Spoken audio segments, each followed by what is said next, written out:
Starting this kind of late. I thought I pressed the record button, but I didn't. We are starting the weeklies here. This is the $200 tournament, and we are starting off with Justin Flores and Chris Gibson as the Table 1 main event. I don't believe there's a point spot at the beginning of this, but I could be wrong. And now that is 1 for Justin Flores and nothing for Chris Gibson.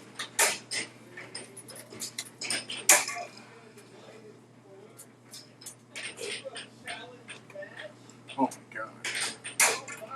I've never done this bad. Because I thought this whole time I was not processing that it had started. Me neither. Alright, there's Chris Gibson's super speed sending the puck off the table, giving possession to Justin Flores here, who already has 1 point.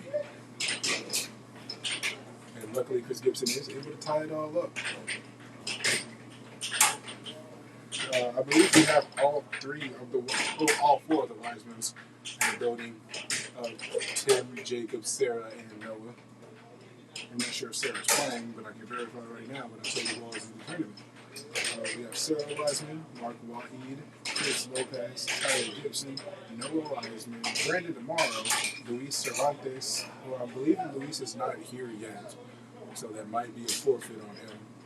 But Phil Arnold, Chris Gibson, Justin Flores, as you can see here, Jacob Wiseman, Tim Wiseman, Charlie Martin.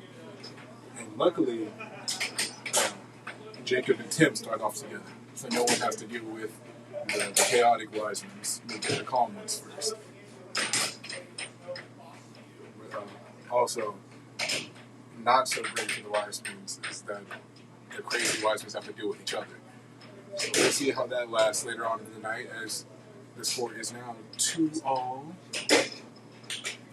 And now it is 3-2, thanks to that score from Justin Flores.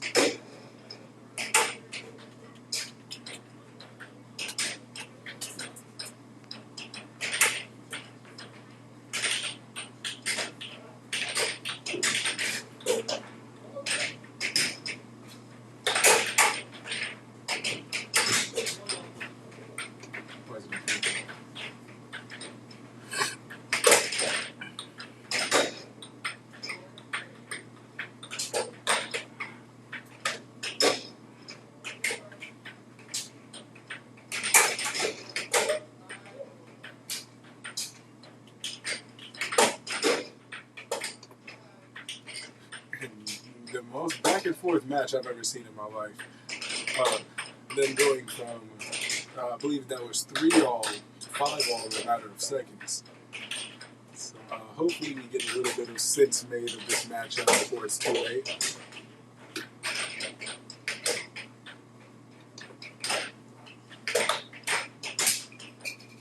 Please bear with me, I'm trying to get the score up as soon as possible. In the meantime, thank our sponsor, I-45 Bingo, and Where'sYourGig.com. And now we have Chris Gibson here getting the first one to reach game point. And now we have Justin Flores tying it up already, wasting almost none to do so. And just like that, Chris Gibson taking the game.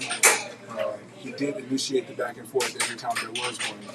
So this was only a matter of time, seeing that Justin wasn't able to take the lead.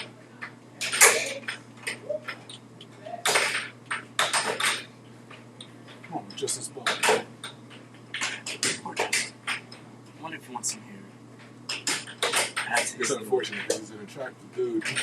Then you look at his head. That's what he's going to have. He kills the whole vibe.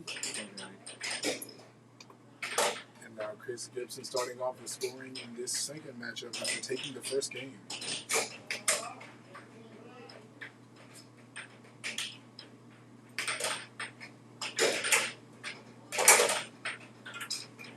And then Justin Flores tying it up already is now 1-all.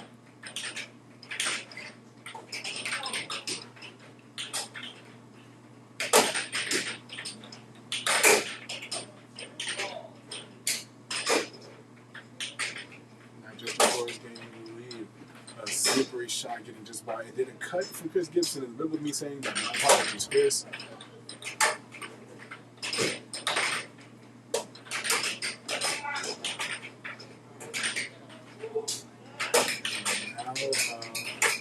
Justin Flores taking the lead once again, continuing the back and forth, but making it less problematic.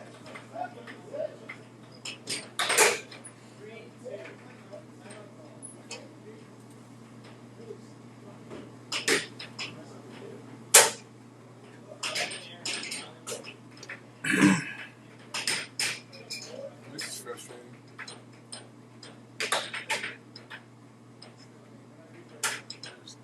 Everything's technical.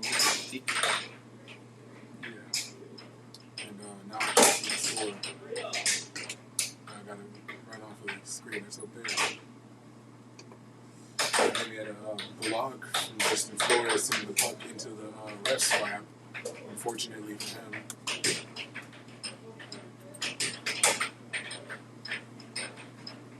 And there we go. Now you can see the score. I did it all by myself. I'm a big boy now. Possession starting off on Justin Flores' side of the table. And a nice off goal to Chris's right.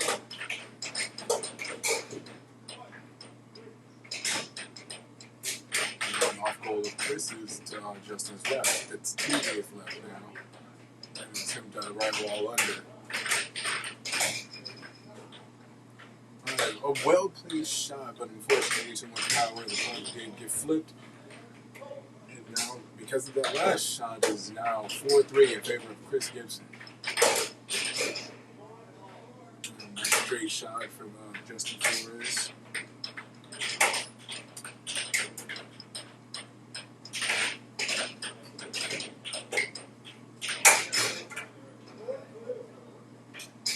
Chris Gibson managing to stay in the lead here. Not playing too defensively, but that is the same on both sides of the table. Unfortunately for Justin Flores, they're into this back and forth. And Chris Gibson hasn't been the one to initiate it, but he's been the one to maintain it the best. Especially in this second game here. Justin Flores started off strong, but now that Chris Gibson's in the lead, it's not working out too well for him. A very slow shot for Justin Flores to tie the game up. 5-all. I left my cup of water next to the fridge. I just realized that. Can you grab that? Yeah. Appreciate you, my nigga. How you get it that fast? Oh, my bullshit. And now with another straight shot, Chris Gibson. Well, not a straight shot, a cut. With another cut, Chris Gibson gaining the lead here. It's match point 5 now.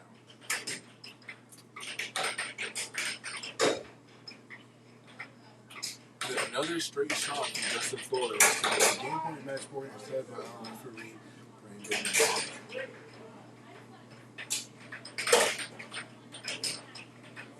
An attempt at not an attempt at anything, that was a cut into an off goal. And just like that, Justin Flores managed to take the second game.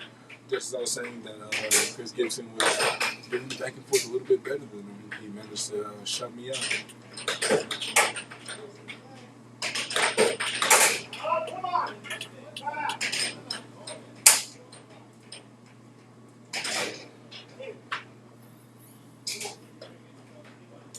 Chris Gibson once again starting the game off as he did in the first game, but not the second. And now gaining his, I believe this should be his most significant lead in the game between the two. So far, he's only been up by 1 point. And good keep from Justin Flores. And now both of them are playing right up front. And off goal to Chris's left. And then a cut from his right.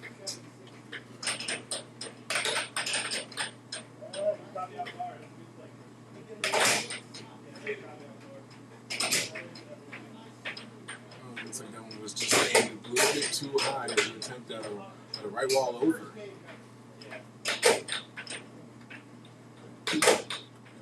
Looking for a change of possession, and the timeout is called on Justin Flores' side of the table. We have some nice friendly banter between these two. There's been a lot of smiles on the table. This is a very friendly game between these two, and I enjoy seeing that, especially at the start of the night.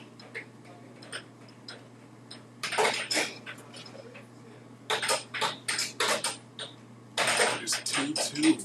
Next to that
Justin.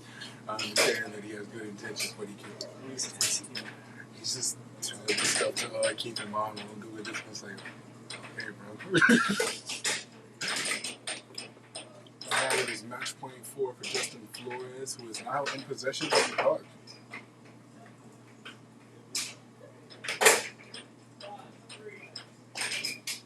Possession now on Chris's side of the table, sending it off the table and almost hitting Brandon in the face.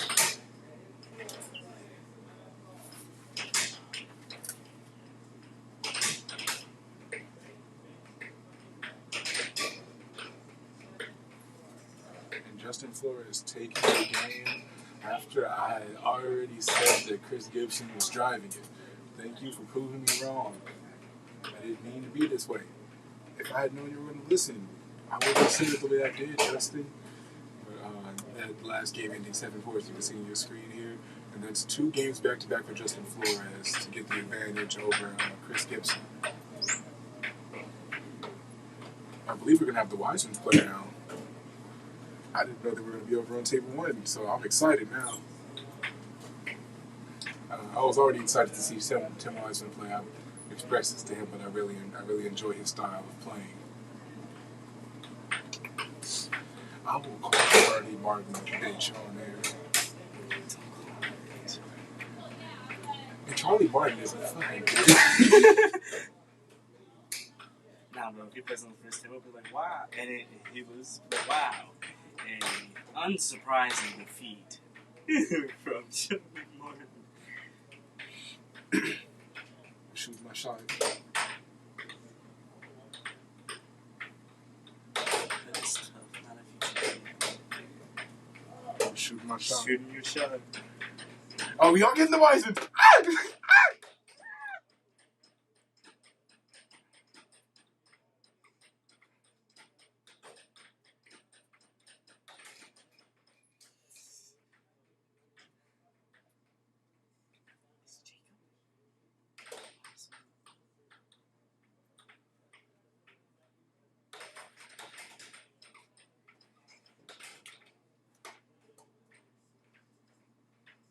I'm so tired of you, bro. How do you objectify me so much?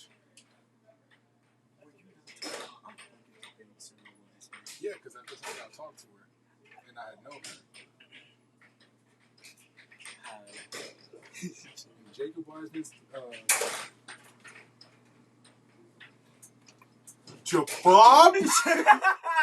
Jabob Wiseman! What's up, Jabob? Jabob?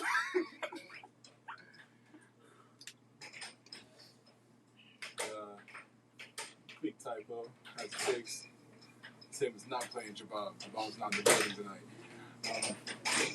But that was an off goal from Tim Wiseman after tying this game up, making it now 2-2.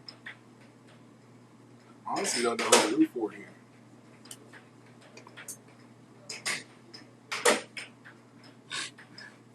I'm gonna kill myself. I'm gonna kill myself.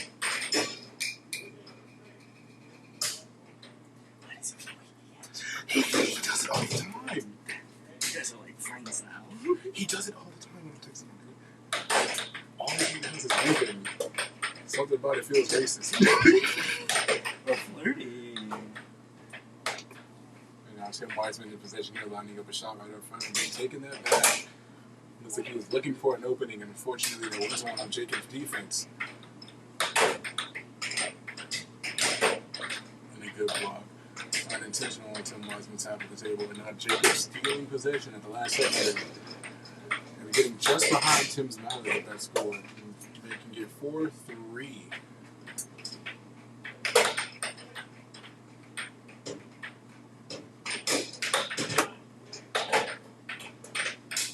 And now Jacob Wiseman with the even more significant advantage here. It's now 5-3.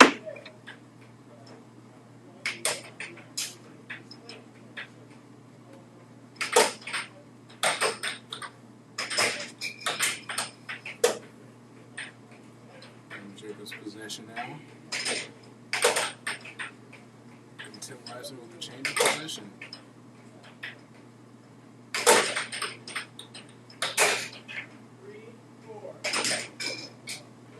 through, and then Tim's mallet sending the puck into the goal. His own goal, actually.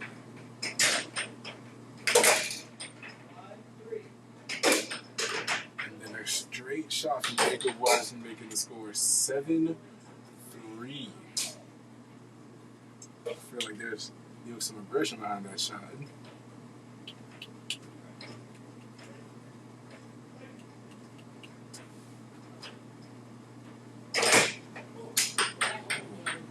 Attempted a left ball under, a very aggressive shot from Tim Wiseman's half of the table.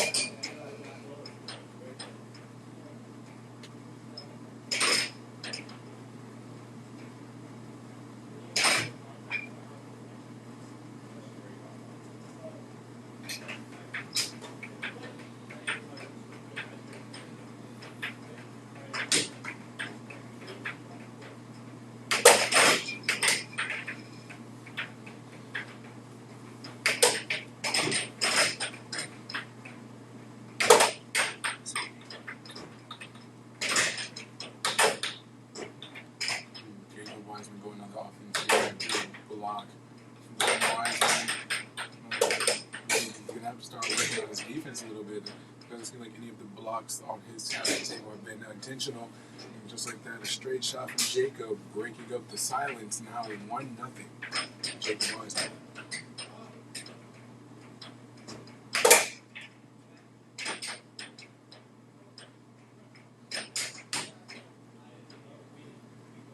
Losing possession, and now Tim Wiseman looks like he's going to be entering the offense with another left wall underarm. It didn't work out the first time, but second time's a charm. And then that same shot again. Looks like he found this little opening there. But I doubt that, knowing Jacob Wiseman, I doubt that opening is still there now. So he's going to find another strategy. Unfortunately for Tim, though, it looks like those straights are wide open for him. He did mention earlier that he's more accustomed to playing bank shots, left wall and right wall shots instead of straights. So this might be because of that little tidbit. And the score is now 4-2 for Jacob Wiseman.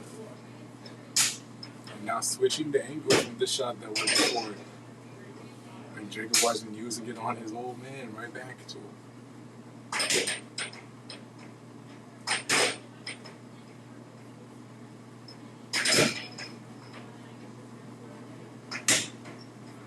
Attempt at a straight. Just looked like it was slightly aimed off.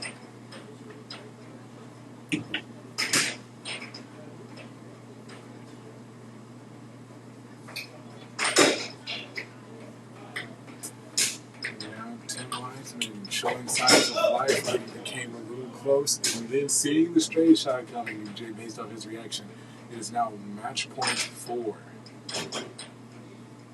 And just like that, Tim Wiseman taking that matchup. I was expecting a little bit more, and that's just me being a Tim Wiseman fangirl, but I was really expecting more in that matchup. I'm a little disappointed, but the tournament will go on and things will continue to happen, so hopefully we'll see Tim Wiseman one more time.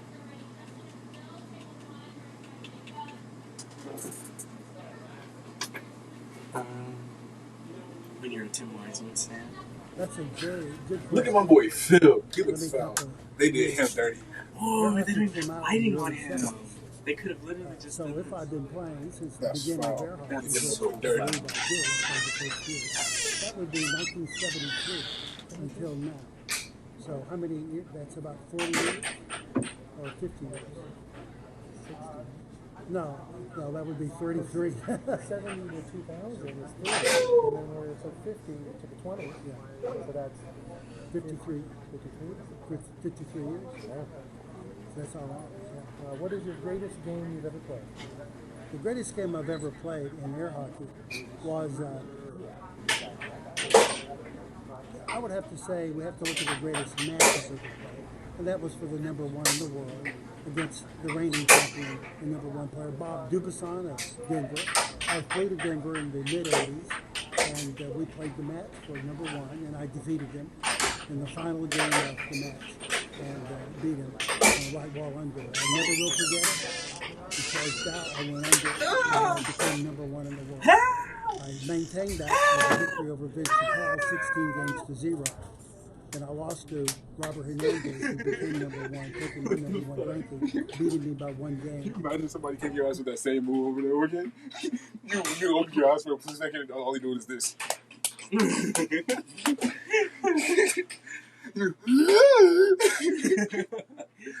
How is he still hitting me? Up until the Sharpie. Oh, this stopped. Why did you let it stop? I didn't know it stopped. To Georgia. Oh my God. You son of a bitch. I didn't know it stopped. But, Colin is one of my favorites. I've been watching him since he was a kid. Since he, Who's Phil playing? he's the Olympics and a recent player. Somebody to look up to.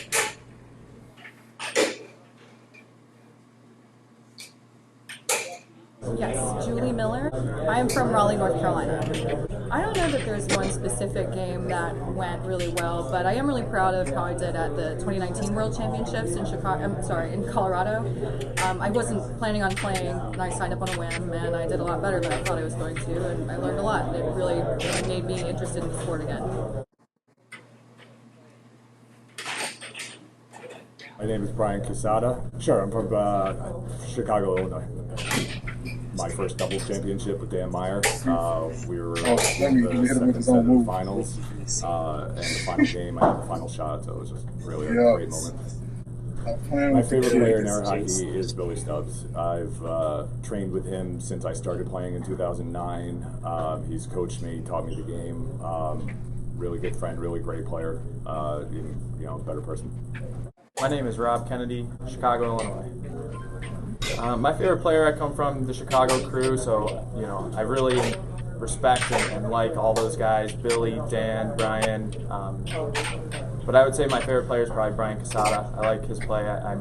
He's overcome a lot of adversities and is just a competitor out there. And he hosts a lot of stuff in Chicago and is just very generous with his time and his knowledge and wisdom of the game. So. What's up, Joe? I'm Autumn Howard. I'm from San Antonio, Texas. My dad. I'm a little biased. Doug Howard. I'm biased towards all the San Antonio players. Everyone's just they have great styles, great techniques. Everyone has their own strengths and great people. She was just sitting there, we made eye contact every now and then. I was My name is Kim Wednesday. I'm from Troy, Michigan. Big eye contact. The greatest game I played, it was against my first world championship. I either looked away or I walked to the Las office. Vegas. Phil Arnold. And catch me. And I was so nervous to play him. And he puts his hand down on the table like this. And Everybody, scream your had a hands! mallet behind him, and he came up and did like a spider move at me and I shot it. And I was like, I don't know if I'm worthy. You just crumble it and toss. They're like, oh. But you act, nope. That said, fit Arnold. You only catch me once. Oh shit, come on, Josh. Come on, Josh. Just shot him. Possession starting on Phil's side of the table here.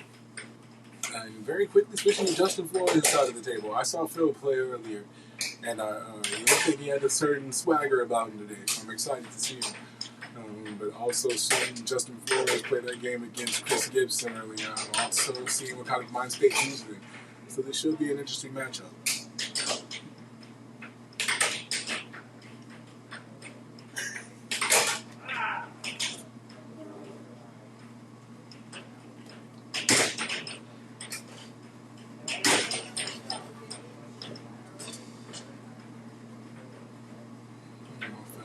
Slow with the puck, and off goal to Justin's right.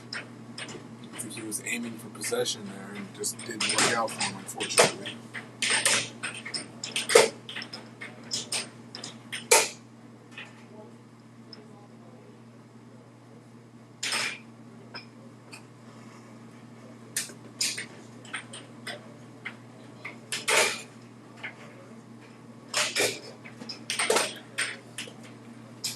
1-0 for Phil.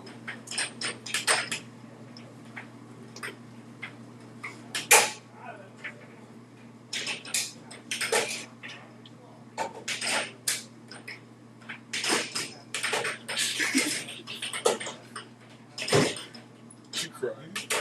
She was about to win. It was Olympic rock climbing. Oh, Olympic. She got right there and slid and just like the caption was like, that was fast. Because she was eating one of the bitch.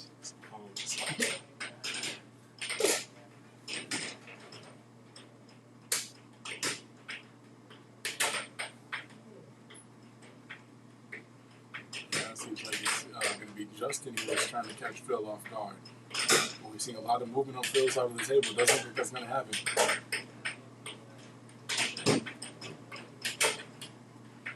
Phil upset about that option possession. Once again, Jacob's Park. Not Jacob, Justin. And now Justin using that to tie the game up, making it 1-1.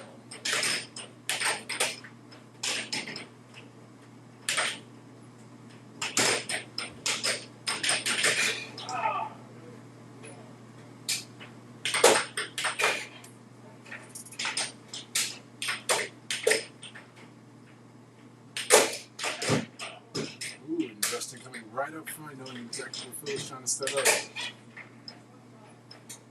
Phil winding up for that shot once again. And off goal to Justin's left.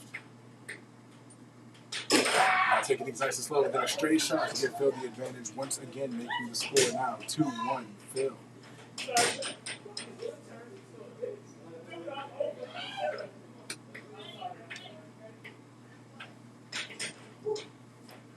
Looks like that was a little botched shot from Phil.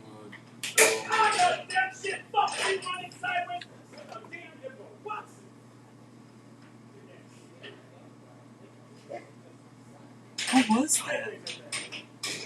Sounds like Mark. That sounds like Mark. Jesus Christ. I should hear that there was some not so friendly words from Mark Hardy. But in the meantime, while that happened, Phil did manage to get the advantage over Justin even more significantly. The score is now 3-1 Phil Arnold.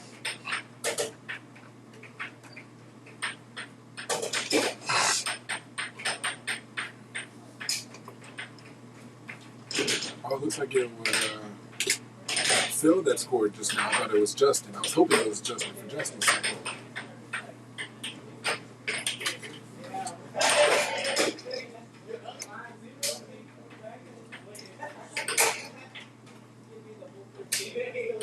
Justin Flores fighting back into things, making the score now 4-2, and it is Phil's possession. He's taking things very slowly here. We saw Justin with a forward charge at the very beginning of Phil's offense. And now it is 4-3. Justin Flores coming up the offense now, trying to catch up and close that 2-point gap.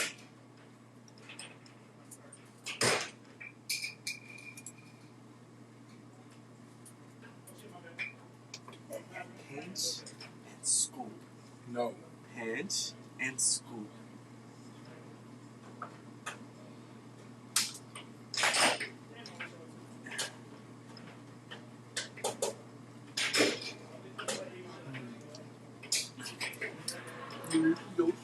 You barely got any. I got a mouthful of it.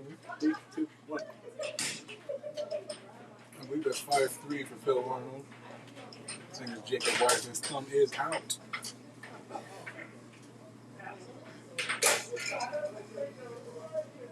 Looks like Jacob said, I don't know what happened.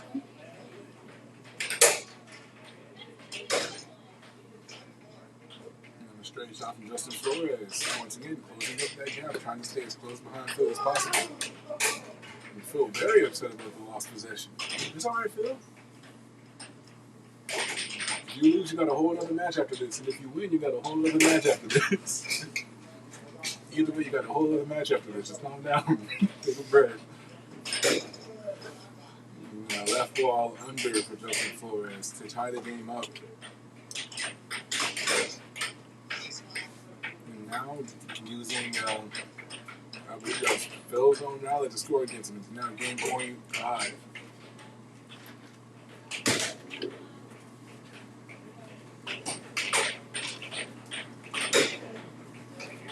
And just like that, game 1 goes to Justin Flores. I was satisfied with that matchup. I like seeing Phil in that, and I like seeing Justin too. It was a very good back and forth. But like I said, Phil had a certain something about him that made it seem like he wasn't going to be playing like he normally does. But then again, we had seen Justin play against Chris Gibson, who was in frame there. Hi, Chris, how you doing? Great, that's good. But seeing how Justin played and the manner he has about him, I was very excited to see this matchup in general. So, that first game, I'm just surprised that it went to Justin. I was expecting Phil to take that one home to see the way he was playing, but those last 3 or 4 scores that came from Justin Flores, Phil just wasn't ready for it. That's unfortunate, but now we're entering the second game of this matchup, potentially the last, as Justin starts off this one as well. It's now 1-0. Phil Buttles is both straight from the first score for both gentlemen, and now Justin switching up with the last ball under to make the score now 2-1. And then Phil doing the exact same thing. Seems like Phil's stepping into like a mimicry here, doing whatever shot Justin does. And that was almost a straight, but luckily it was just slightly misaimed and bounced out, and there's a cut to make up for it. So we'll see if Phil's able to execute that the same and keep up the mimicry I said he was pulling off at the beginning of this matchup.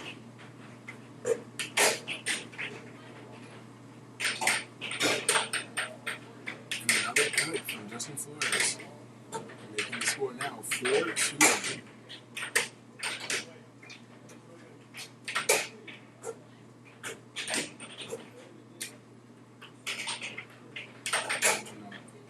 Maintaining possession, trying to fake out Justin Flores, twiddling his fingers in front of his pocket. And then a straight shot on him. It is now 5-3. Yeah, it was 4-3. He threw me off. I knew it was 4 because I had it on the scoreboard. This is the one time I was right and the ref was wrong. I'm never going to let it die down.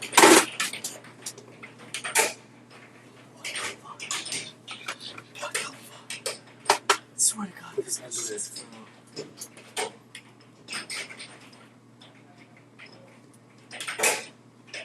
sorry. You just lucky it was off. Yes. And now it is Phil's possession. Moving very slowly on his side of the table. Now he's using the tactic of slow and steady to win the race. And just like that, a straight shot to tie the game up. It's now 4-all. And Justin Flores breaking that up as almost as soon as it happened.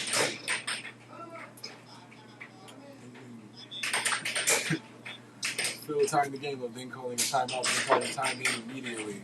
Just I guess I don't even know what the meaning behind that is. He just kind of did it.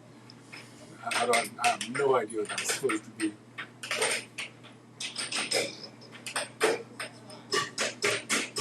It's 10.5 for Phil Arnold, who is now busting out the gimmicks. And because of that ball tapping he did, just as Justin shot, he fired it right back at him to take the second game to make it 7-5.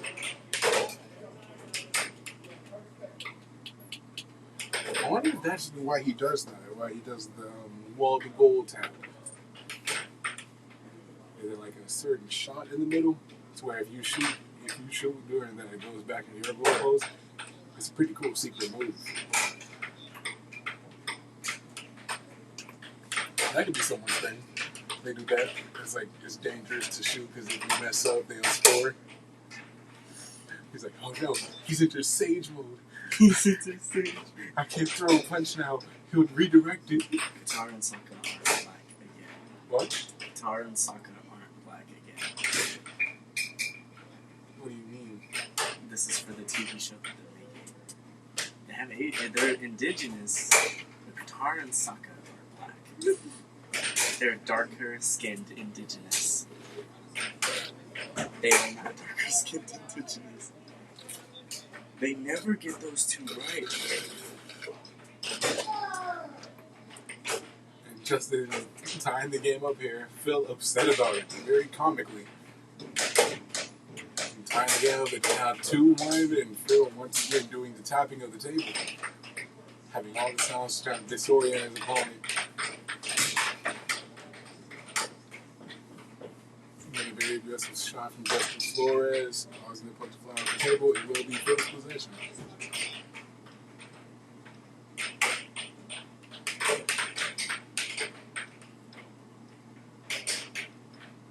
Halfway through the 11th minute of this matchup.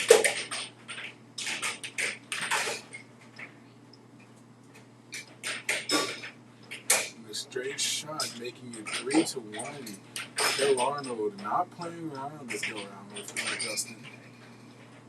Justin definitely proved himself to be a threat in the first game, and now it is 4-1, meaning that Phil has just pushed Justin into the doghouse.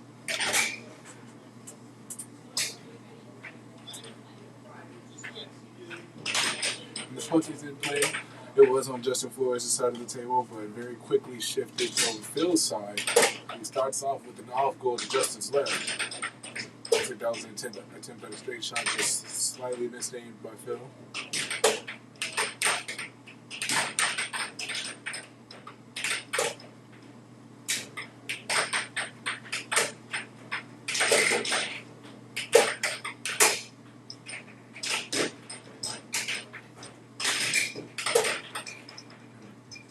Also charged block from Phil, and it bounced back onto the table. So I'm guessing that counts as his position.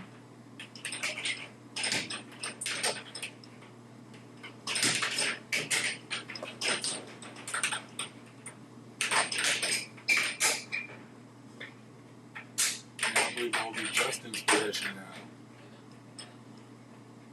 Due to that, it'll be Phil's shot that sent it off the table.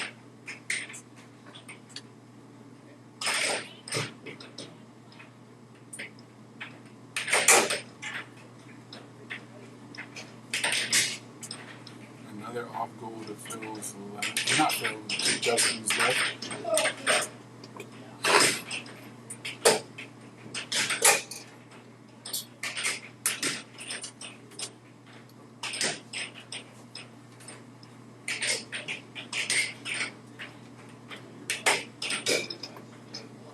And a very slow shot from Justin Flores to make the score 4-2. Getting himself out of the doghouse. Having the score Phil.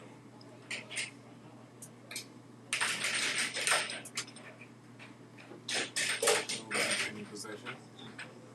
And losing his mallet in the process.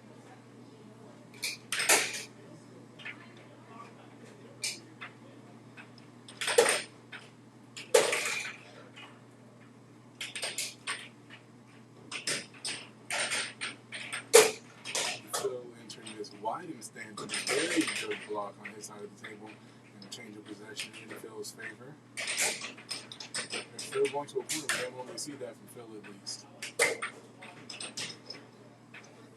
And then a right wall open to keep the deficit 1 point for Justin Flores. Score is now 4-3.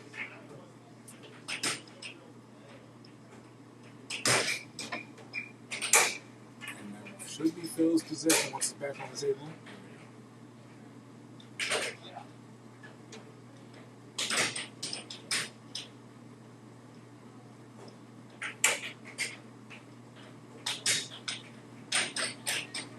Another off goal to Justin's left, and now it is Justin's possession. He's got the time to get him up with a left wall. I mean, that doesn't really have a choice to be left wall. Phil was halfway out across the table. And then comes back to the side of the table just in time to make the score 5-4 in the last matchup between them. The last game between them, sorry.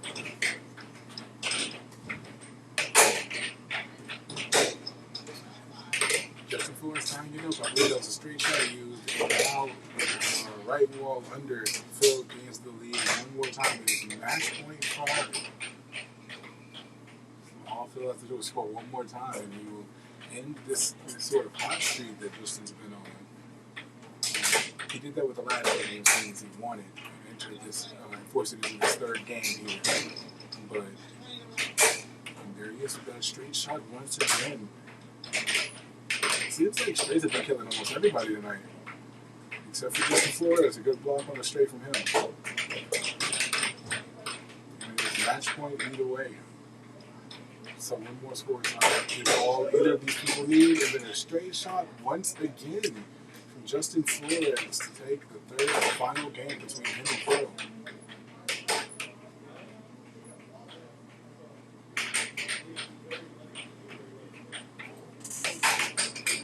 She got the buttons I admire. I'm about to buy it your car.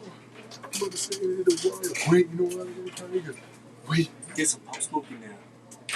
My name is Kim Wednesday. I'm from Troy, Michigan. Not Chris Tyler. The greatest game I played, it was my first world championship in Las Vegas. I played Phil Arnold, and I was so nervous to play him, and I got up, and he puts his hand down on the table like this, and he had the mallet behind him, and he did like a spidery move at me, and then shot me, and I was like, I don't know if I'm worthy. And I was like, what songs do you listen to? And he named like 3 off of the last album, and I was like, oh, okay. I was like, yeah, no. And he was like, yeah, I like the features that he had in the album. I wish it was less Quavo. And I was like, Autumn Stroller. I'm from San Antonio. My bad. I'm a little biased. Doug Howard. Yeah, he didn't say you were at all. I'm biased towards all the San Antonio players. Everyone's just such. They have great styles, great techniques. Everyone has their own strengths, and everyone's just. My name is Rob Kennedy, Chicago, Illinois. My favorite player, I come from the Chicago crew, so I really respect and like all those guys, Billy, Dan, Brian. But I would say my favorite player is probably Brian Casada. I like his play. He's overcome a lot of adversities, and he's a competitor out there, and he hosts a lot of stuff in Chicago, and he's just very generous with his time and his knowledge and wisdom of the game. So. My name is Kim Wednesday. I'm from Troy, Michigan. The greatest game I played, it was my first world championship in Las Vegas. I played Phil Arnold, and I was so nervous to play him, and I got up, and he puts his hand down on the table like this, and he had the mallet behind him. He came up and did like a spider move at me, and then shot me. And I was like, I don't know if I'm worthy. My name is Brian Casada. Sure, I'm from Chicago. What y'all doing? My first doubles championship with Dan Meyer. We were in the second set of the finals. And the final game, I hit the final shot, so it was really a great moment. My favorite player in air hockey is Billy Stubbs. I've trained with him since I started playing in 2009. He's coached me, taught me the game. Really good friend, really great player. After a certain point, you can. What am I playing in? G8? Mama stuff.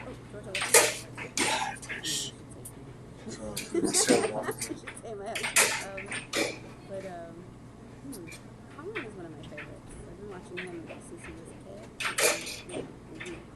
He's grown into an amazing player. Somebody to look up to. Did you already play Phil's? No. That's a very good question. Blonde chick. I've been for years. That's it? Air hockey came out in the early 70s. So if I've been playing since the beginning of air hockey, which I believe I did, played the first year, that would be 1973 until now. So how many years? That's about 40 years or 50 years. Oh, do I need to move my car from the top? No, that would be 33. 70 to 2000 is 3, and then where it took 50 to the 20s, so that's 53. 53. That's all right. No, What I is the greatest just game didn't you want to ever put it right there. The greatest game I've ever played in air Your hockey elbow and was, I had it right there and you almost spilled it.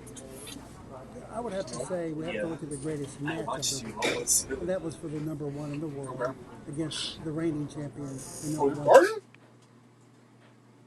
It started? Oh shit.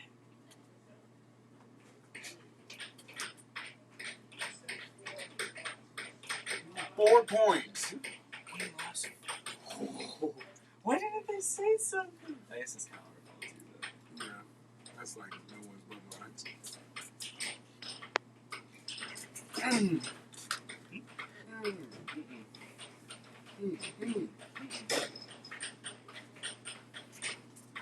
the same time, I think Chris started off with 4 points, so I'm not. Oh, come on, Chris. There we go, my boy Chris fighting into this thing. And just like that, Tim Wiseman staying right behind Chris Lopez. Spending most of this game just behind Chris. Not very distant at all in the score. And a very sloppy cut there. And then Tim Wiseman with the right wall under, making a score now. Game point 5. In favor of Chris Lopez.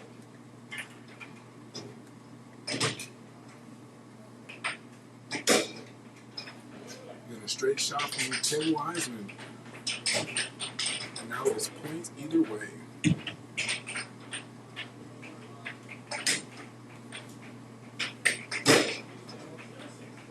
Tim Wiseman taking that first game. Chris Lopez spent most of the game in the lead and just wasn't able to capitalize on it. Unfortunately, he did stay 1 point ahead of Tim all the way up until the end, where Tim scored about 2 times in a row before Chris could finish the job. Yeah, that's right. Chris Lopez does start out with 4 points.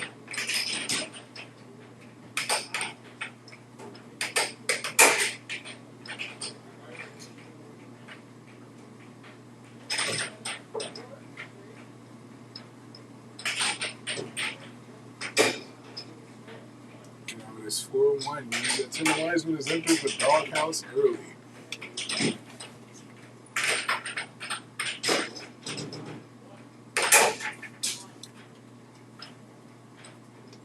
What? Yes. I'm gonna be on his home. Yeah, I can't hear it though. Because they connected it separately. Oh, so but it does come through like. Yeah, it comes through as one whole. I just can't hear it myself. So I'll that it's done whenever I'm talking. And now Tim Wiseman putting himself back in the doghouse once again, just in time for Chris Lopez to make the 3-point deficit even worse. It's now a 4-point deficit. It's now game point 2 for Chris Lopez. And now it's game point 3 for Chris Lopez. And now it's 7-3, the second game going to Chris Lopez. Definitely playing different than he was in the first game. Oh, yes, he does have huge. Yeah, he's done something before. It was like 2 weeks in a row where like Chris was dominating. Really? Like he was on his, I don't know what he was on. Adderall. But he was just. He was on Adderall. He was just like moving. He said, which puck is. Which, he can play good. Yeah, he picks up speed sometimes. Which mallet is he moving? And now the score is 4-1 for Chris Lopez. Tim Wiseman getting the first score of the last game between them two. Now it is 4-2. Tim Wiseman on the quick climb right behind Chris Lopez.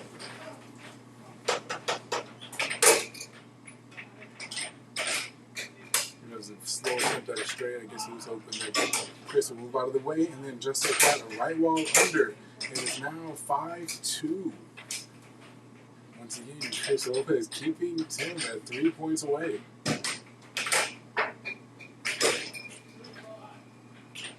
And now dangerous territory. Last time Tim Wiseman hit 3-5 like this, Chris Lopez did hit 6. But unfortunately for Tim, he was able to finish the game as well. It's now 5-4. Tim Wiseman 1 point behind Chris. And Chris Lopez making it even worse. It is now match point 4 for Chris Lopez.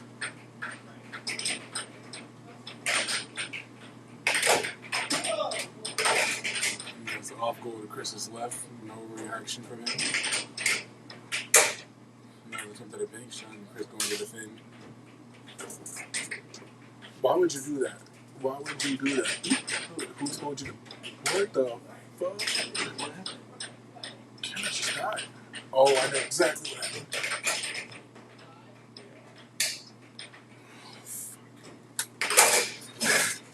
What happened? I think the camera's dying.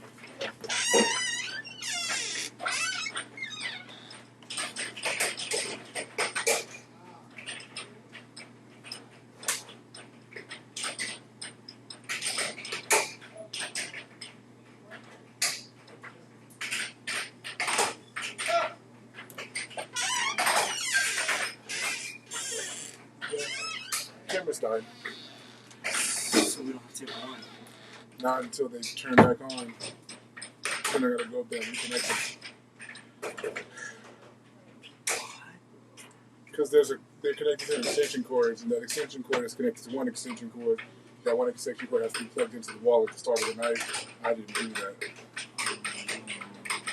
So now we just gotta watch this game until they turn back on. No commentary though. I'm not touching that. That fucking sucks. I was looking, I was like, why did you just max? And I was like, what kind of possibility their fucking cameras done?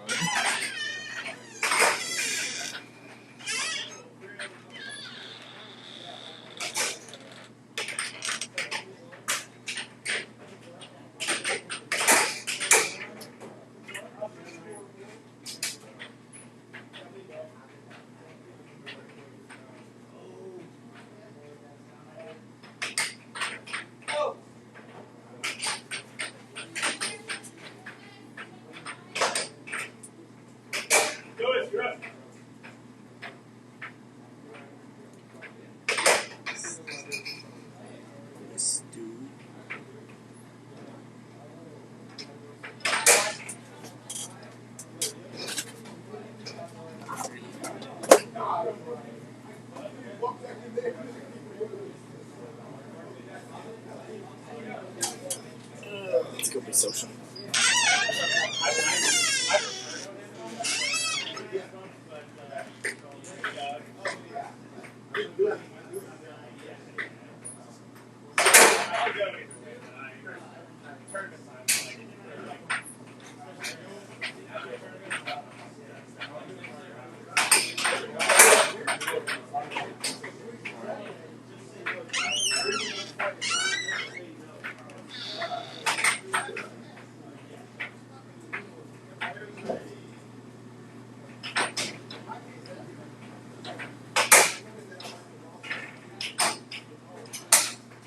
Look at my pieces.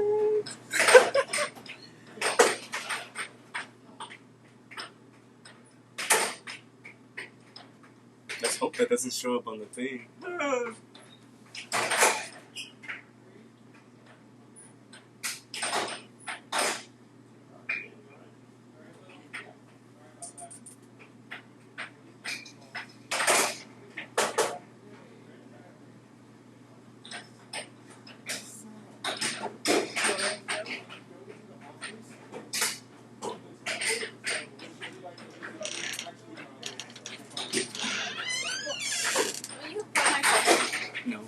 Thank you. I don't wait. Do we have an open charger? Yeah. You're using it. I thought we did. Oh yeah. No. Where's the charger? What are you doing? I want to plug my phone in. Well, too fucking bad. No, because you let me do it one time. Yeah, I was being gracious. There was a, here, there's a white cord over there somewhere in that area. No, it should be like loose, not plugged in at all. This is too complicated. It's a cord. Next Well, time, fine. bring the charger. You're a saint. You're so nice, Sarah Wiseman. Oh, I forgot she's a Jew. Can't call her a saint.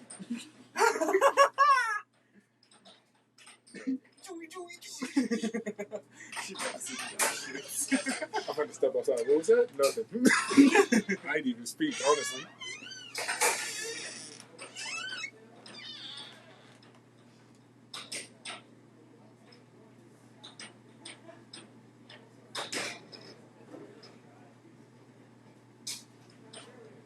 Buenas noches.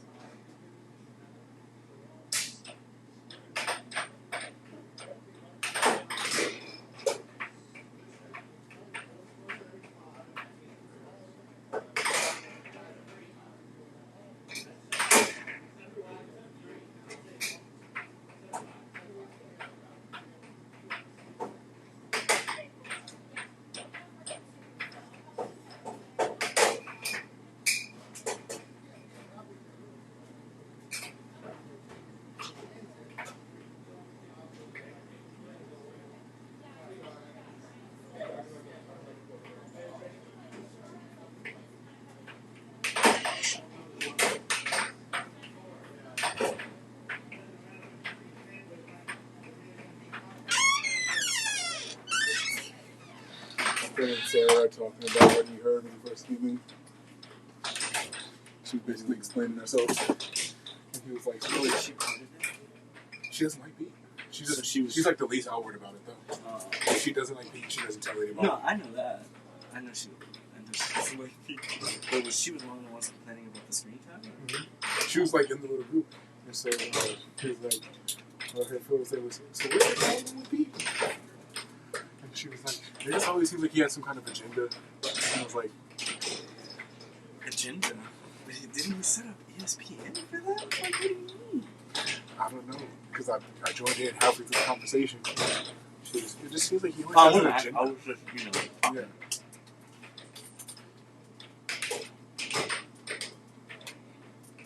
Even though he's not speaking to me, that's kind of fucked up. Pete don't really do nothing. He talked to you. He's not really speaking to me. I mean, Andy's back in town. Now I'm really not gonna get spoken to. I mean, so I came there. I was actually gonna ask you about that because I figured she was probably still there when you got there. Yeah, I didn't know she was going to be. So I walked, I parked and I saw her sitting on the porch. I was like, fuck. I knew when. I parked and I got out and I saw the gate was open. So they opened the gate for me. Oh And I was like, did she try to catch up with you then? not really. I walked in and like her and Georgia like stopped to each other. And George, I just like kept carrying Georgia. I mean, I'm just want to say hello. And he was just like, I just don't want to be weird. She's like, it's weird when you're not talking to him, but we're talking about him right in front of him. And I was like, yeah, I want to go back in the car so I have more time to sort this out. And Georgia was like, no, Annie's not saying hi to you now. And he was like, all right. I was like, all right. And then she gave me a hug. And I was like, how are you? I was like, I'm good. How are you? And she was like, I'm good. And then that was all. And then I was like, can I go outside now? And they were like, yeah. And we talked for a little bit, the three of us. But then we got inside. It was a pretty chill interaction. Nothing too much happened. So it was really cool. She was actually really relaxed instead of like tense.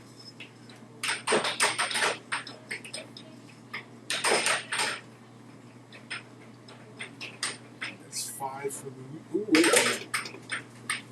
Alright, after fixing the short technical difficulty I had, we can now see that Tyler and Luis are playing now. The first game went to Tyler Gibson. It was 7-4. And now, from what I can see on the ref's hand, which I can't, the last time I saw the score, it was 4-3 Luis. So hopefully it's still that.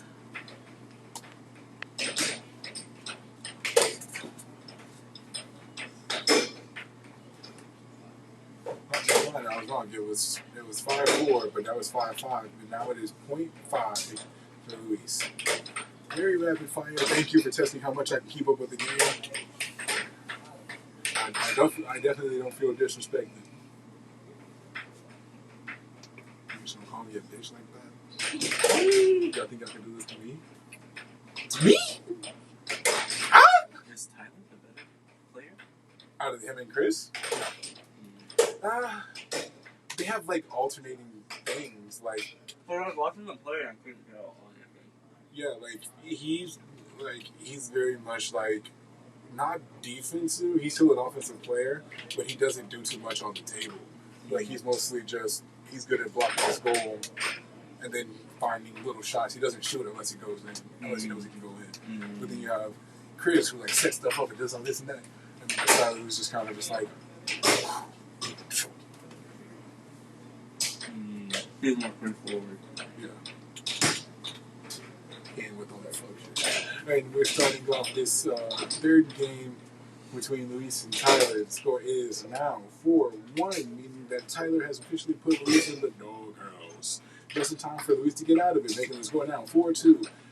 Tyler Gibson looks like he's setting up a shot, and there's an off goal from him. And there's another off goal to Luis's left. And then switching it up to an off goal to his right, and then the second one to his right had a little bit too much power and sending it off the table. That will be Luis's possession once it's back. And Luis setting it down, trying to get some extra speed. Hopefully, it looks like he's hoping Tyler does that once again so it happens faster.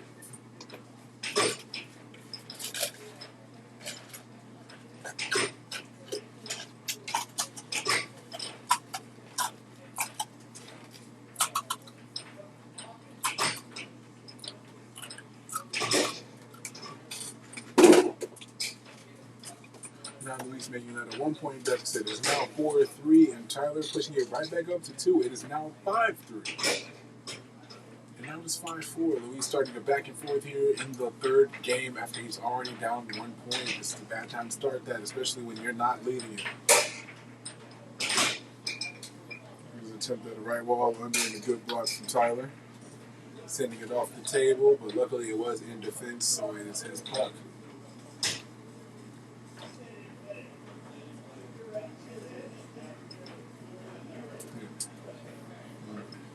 Looks like that's just Luis's puck. He said didn't play and went over to the other side of the table.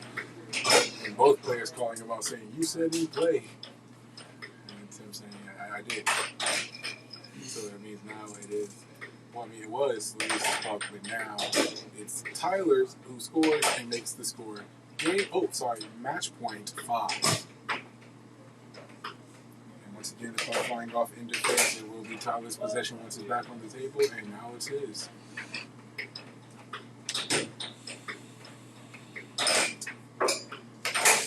And now that will be Luis's possession once it's back on the table, due to the fact that Tyler can't calm down.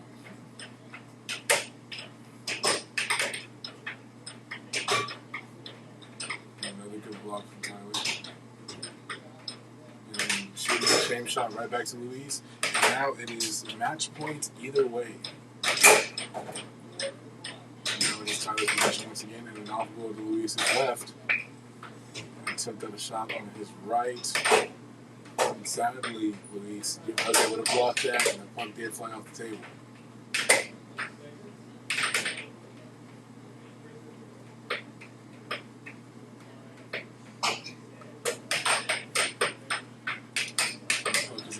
Luis's side of the table, and there's a timeout called immediately.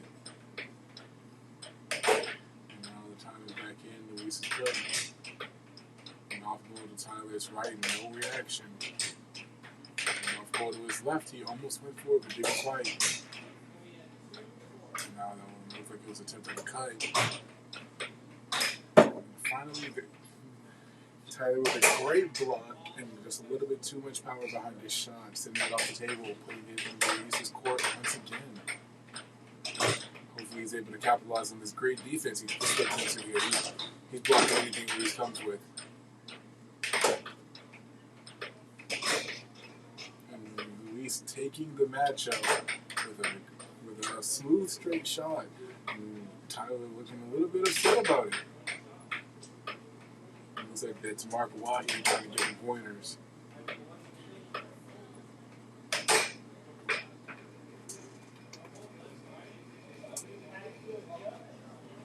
He's pissed. Tyler? Yeah. Oh, he looks mad. He's even posturing himself differently. You know, it's weird because Tyler always kind of looks kind of sad, but he's angry and looks like very sad. You're gonna tell me he doesn't always kind of I have no idea what the hell you're talking about. Like, not a clue. You've made no sense before, but now it's even worse. You know what I mean.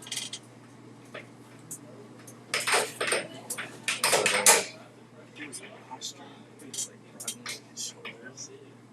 He was upset because of all the shots coming from his left that he just wasn't able to block. That's a very good question. Yeah.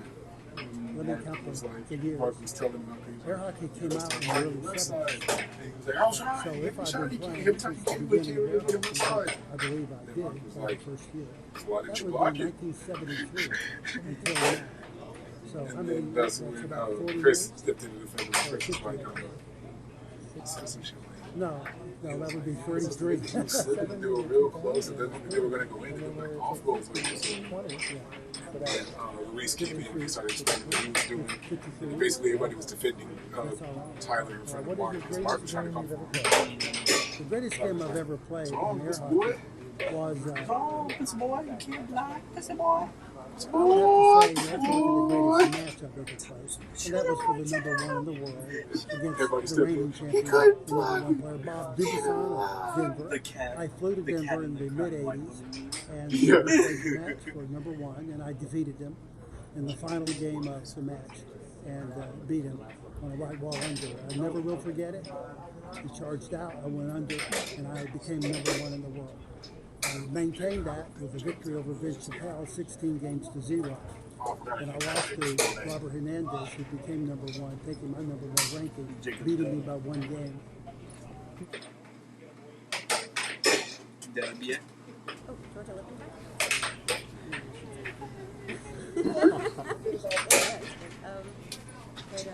Colin is one of my favorites. I've been watching him That was since foul. he was a kid, since he, Mark Wahi had a bye. He beat Chris Lopez. somebody to look up to. 3 games. First one went to Chris Lopez. Oh yeah, Chris Lopez beat him. It was 7-4. Chris 7-6. Mark, and then 7-4. Oh, no, 7-6. My name is Kim Wednesday. I'm from Troy, Michigan. The greatest game I played, it was my first world championship in Las Vegas. I played Phil Arnold, and I was so nervous to play him, and I got up, and he puts his hand down on the table like this, and he had the mallet behind him, and he came up and did like a spider at me, and then shot him. I don't know if I'm worthy. I'm Autumn Howard. I'm from San Antonio, Texas. My bad. I'm a little biased. Doug Howard. I'm biased towards all the San Antonio players. Everyone's just such. They have great styles, great techniques. Everyone has their own strengths, and everyone's just great people. I'm gonna be like a commercial. Yeah, put me on. My name is Rob Kennedy, Chicago, Illinois. My favorite player, I come from the Chicago crew, so I really respect and like all those guys, Billy, Dan, Brian. But I would say my favorite player is probably Brian Casada. I like his play.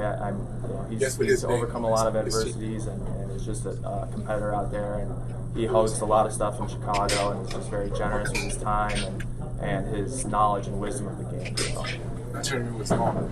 2 hours. My name is Brian Casada. Sure, from Chicago, Illinois.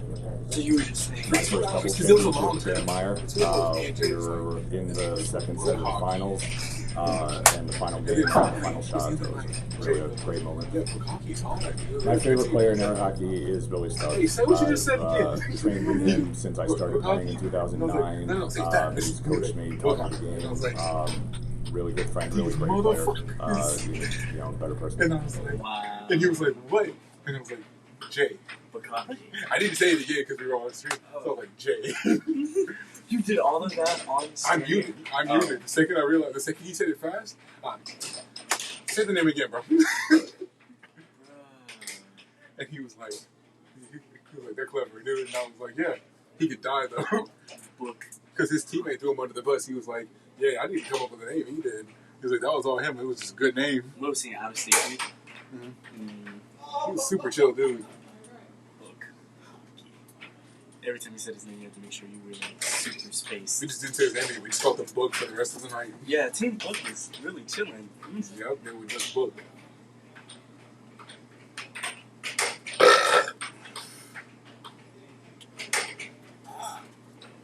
But yeah.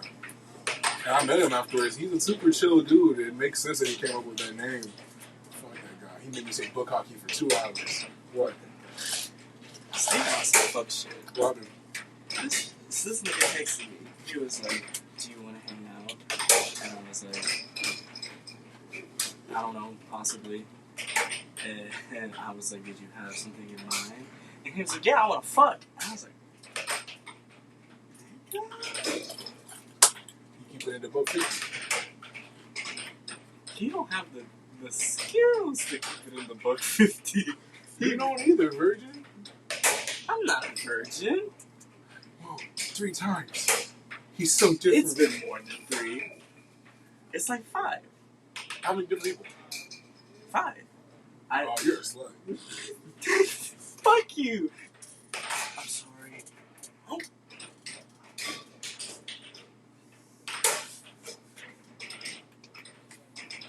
You gotta tell me before. You saw me No, reach. I didn't. My hand was here. That's why you looked over. Oh my god.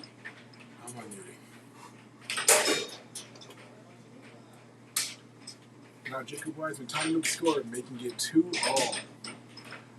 In the first few minutes of this, there was a little controversy at the very start of the matchup. The puck wasn't playing, I believe. There was a bit of confusion about whether it was or whether it wasn't.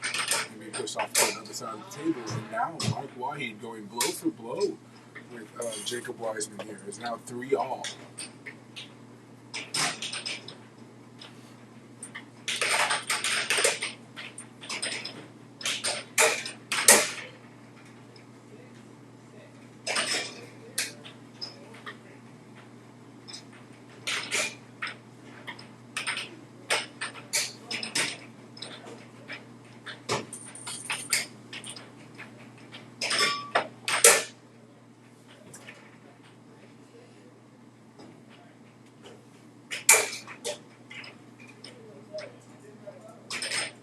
Puck is in play on Mark Waheed's side of the table.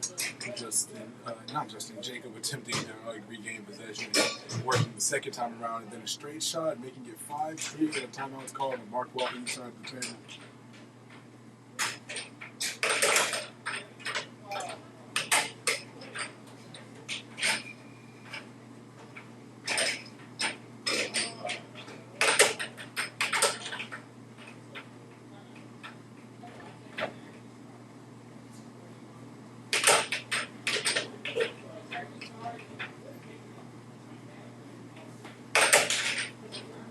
Puck is in play, and I believe Mark Waheed scored and making the score now 5-4.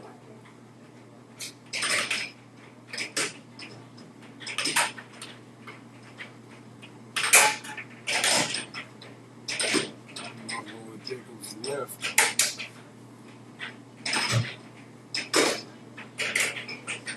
Now Mark Waheed tying things up. I'm excited about that one. Great block.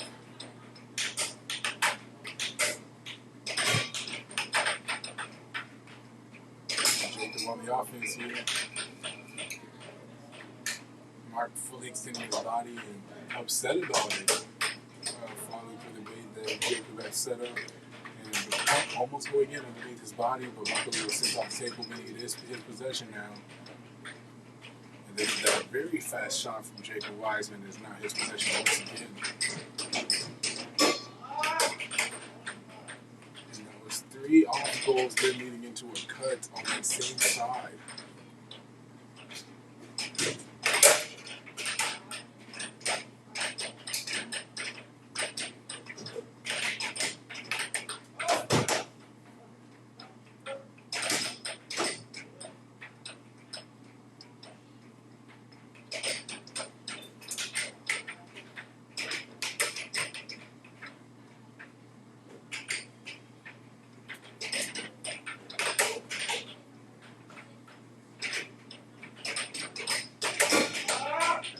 Once again, Jacob with the same tactic to take the first game, 7-5.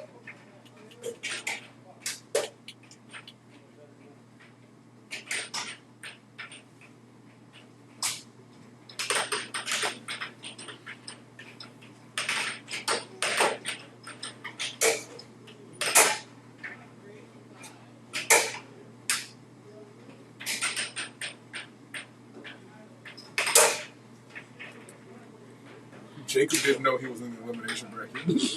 He didn't? Fucking Mark said, I'm not trying to get eliminated this early because Jacob was saying, you worked up, man. And then Jacob's like, why? He's like, you can still go into the elimination bracket. And then Mark says, we're playing in the elimination bracket. Jacob goes, no, we're not. Chris Lopez? No, not Chris Lopez. Charlie Martin. But, yeah, he was like, yeah, what was the elimination bracket? And Jake goes, no way, and walks over to go check. And he's like, oh. He's like, yeah, I'm just not used to playing here then. That's why.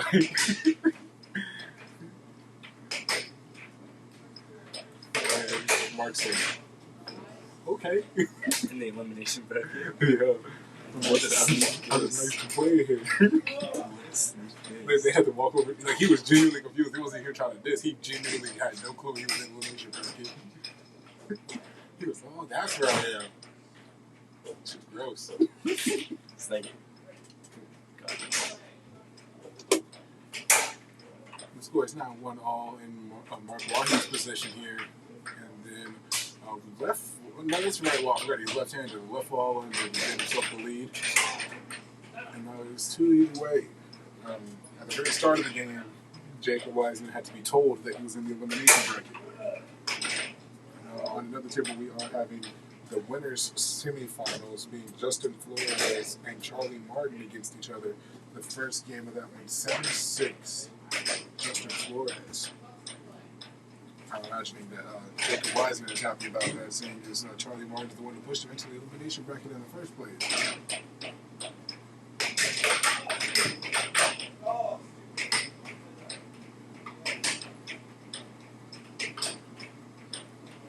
Chris Lopez got eliminated as well.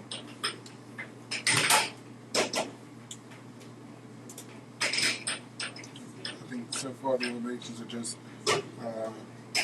Tyler Gibson and Chris Lopez. And now Jacob Wiseman making the score here, 4-2.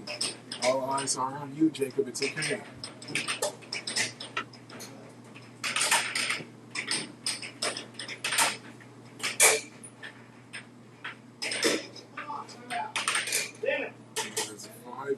There's a 3-point lead Jacob Wiseman has now, and a timeout was called by Mark Wahid.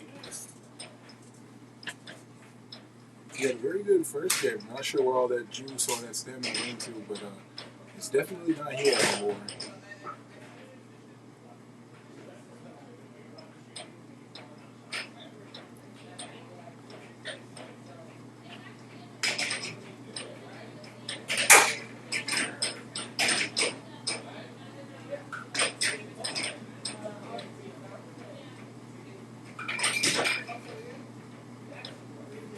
Jacob Wiseman on offense here. Left wall under once again to make the score match point 2. And then aggressive shot from Mark Wahid causing the puck to fly off the table and possession falling to Jacob Wiseman's side of the table.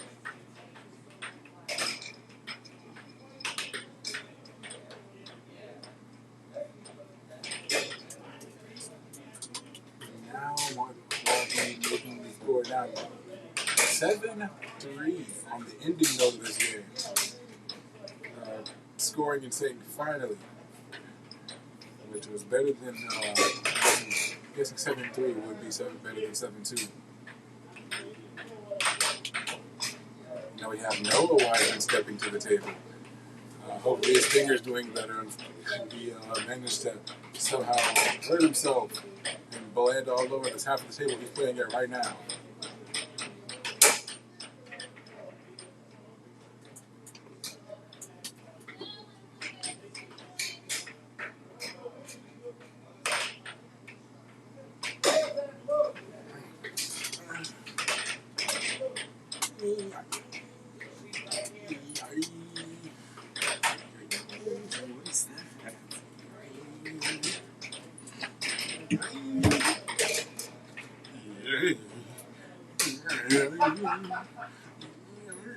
What?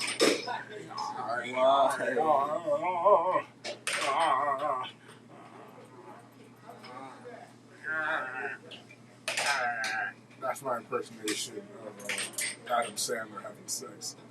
I'm gonna come. I'm gonna come. Tell me when does Adam Sandler come? I keep. Sorry. Trying not to. You're abusive. It's okay.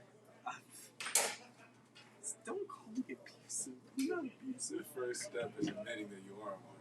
The second step is turning yourself into the authorities. I'm a people pleaser. He says after abusing a person who doesn't find pleasure in getting beat. I said sorry. At some point, Jeffrey Dahmer had to have said sorry to somebody. He said sorry to somebody. No. In his life, yes. No.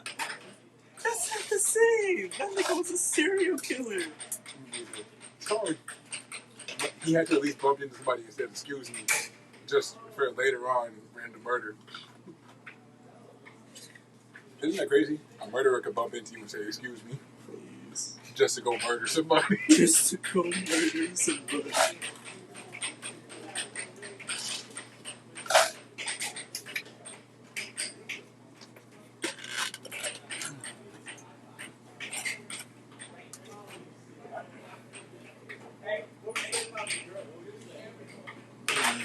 Like telling you Adam Sandler comes. Stop. Why do you sound just like him?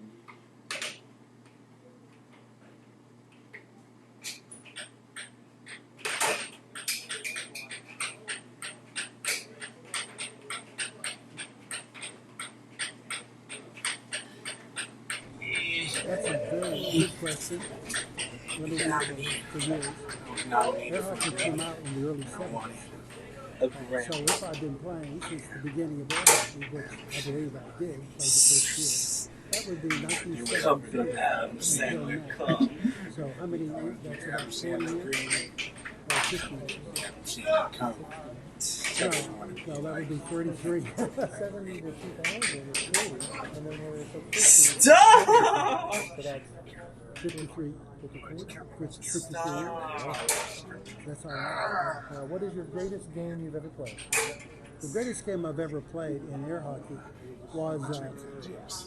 You want to watch a cartoon? I would have to say we have to look at the greatest match I've ever played. Did he? And that was for the number one in the world against the reigning champion, the number one player, Bob Dubuisson of Denver. I flew to Denver in the mid-80s, and we played the match for number one, and I defeated them in the final game of the match and beat him on a white ball under. I never will forget it. He charged out. I won, and I became number one in the world. I maintained that with a victory over Vincent.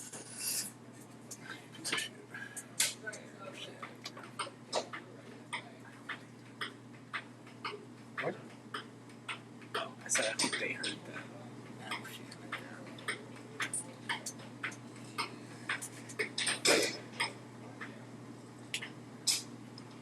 Bill starting up this game 1-0.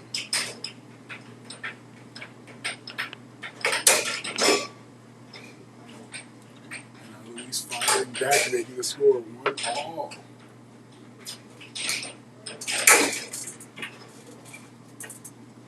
And now he's taking the lead.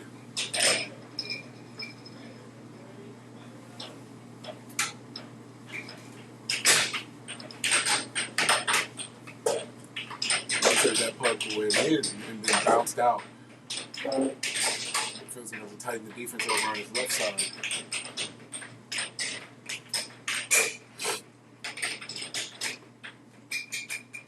And the puck being sent off the table, I'm not sure who shot that one. I'm going to say it was Phil blocking, so it should be his possession.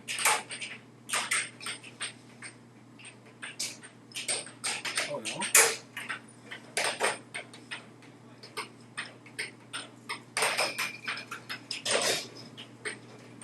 Straight shot from Luis, making the score now 3-1.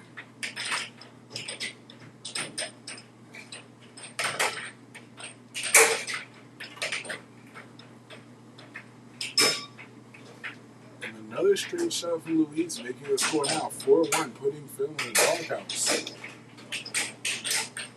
And just as I press the button, Phil scores.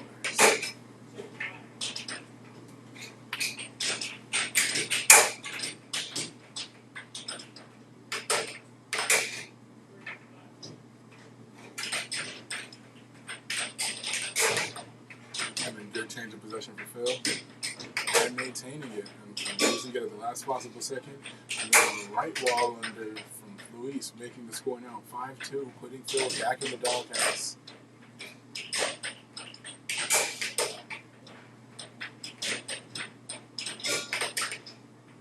Now making it even worse. It is now game point 2 for Luis. There he goes. A lovely straight shot from Phil to get himself back into the doghouse because he was just 4 points down. And now it's 7-3.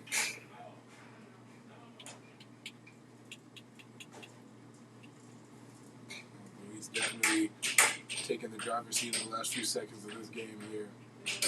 In the game at 7-3. He gained a pretty significant lead over Phil, and Phil just wasn't able to defend himself against it. What's your problem? Why are you mentally unstable? If you look at your phone one more time, get dirty, bro. Get dirty. Because you just did it again. I tried!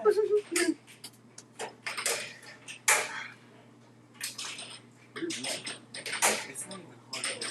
It's abusive. It doesn't matter if it's hard. That's abuse. All you do is hit me. So, Now Phil in possession is going on offense, trying to make up for the last game. And then Luis already starting off in the lane with another straight shot. It's honestly the straights and the cuts all tonight. Everyone seems to be scoring with us. I'm not sure why everybody's not able to block them tonight, or at least while they're vulnerable tonight. But it's becoming popular.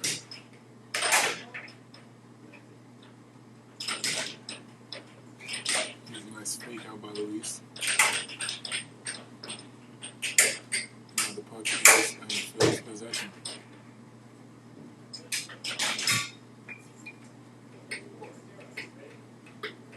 And Phil taking off the back for his finger there.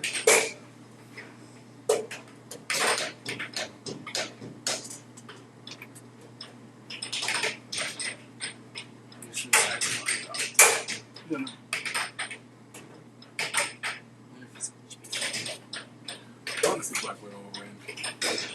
Harley Quinn's good and all. She definitely has the artillery to win. But with the training and experience that Black Widow has throughout her entire life, with her being like, people don't even know how old she is. And plus, the Black Widow movie picks up, not even at the start of her thing. Is it free? I'm watching that shit tonight. I'll work tomorrow. You should watch it tomorrow. Oh. I will like a 6:45. Okay. Yeah, so I can watch it tomorrow. We're already starting the back and forth, but Luis is in the lead, so Phil's going to have to break out of this, or if he's going to maintain it, he's going to have to gain into the lead. The domination side of this, he's not going to want to start following whenever Luis scores.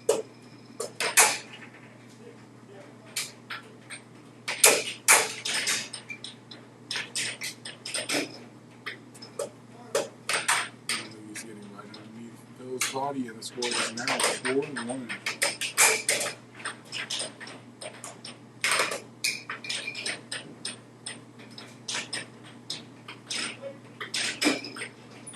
Phil getting underneath Luis's body is now 4-2.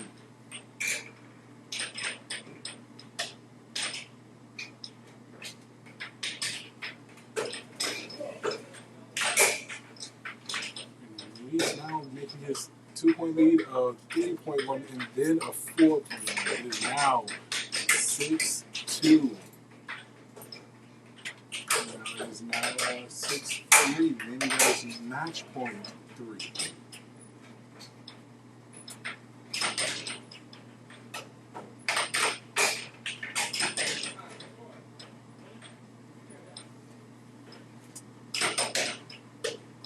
Luis with the hop going forward right. Now Phil gaining possession. It's 3 points down. 3 points down, and it is match point for Luis. Hopefully he's able to figure something out.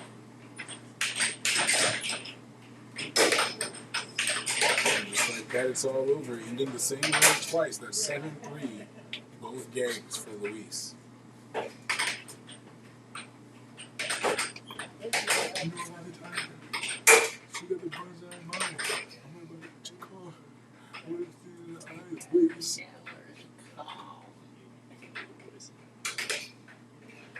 Oh, I'm so much. You want to be covered on my count. Do I'm Adam Sandler. Do you think there was ever a point of his life where he was attractive?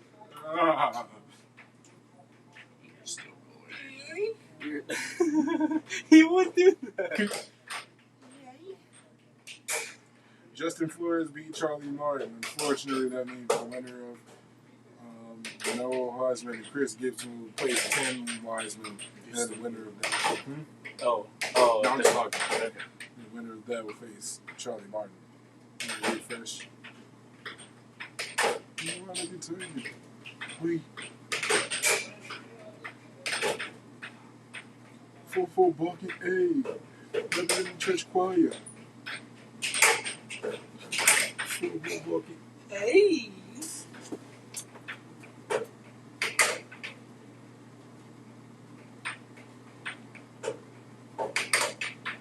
Yes, Julie Miller. I am from Raleigh, North Carolina. I don't know that there's one specific game that went really well, but I am really proud of how I did at the 2019 World Championships in in Colorado. I wasn't planning on playing, and I signed up on a whim, and I did a lot better than I thought I was going to, and I learned a lot, and it really made me interested in the sport again. My name is Brian Casada. Sure, I'm from Chicago, Illinois. My first doubles championship with Dan Meyer. We were in the second set of the finals. In the final game, I had the final shot. It was just really a great moment. My favorite player in air hockey is Billy Stubbs. I've trained with him since I started playing in 2009. He's coached me, taught me the game. Really good friend, really great player. He's a better person. Her boobs make the O and boobs. My name is Rob Kennedy, Chicago, Illinois. My favorite player, I come from the Chicago crew, so I really respect and like all those guys, Billy, Dan, Brian. But I would say my favorite player is probably Brian Casada. I like his play. He's overcome a lot of adversities, and he's just a competitor out there. He hosts a lot of stuff in Chicago, and he's just very generous with his time and his knowledge and wisdom of the game. So.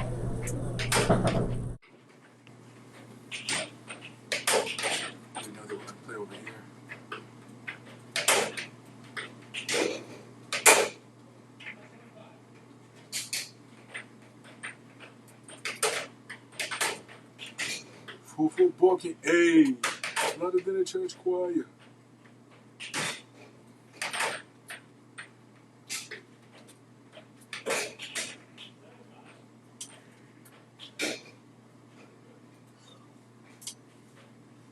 Dang, Brandon.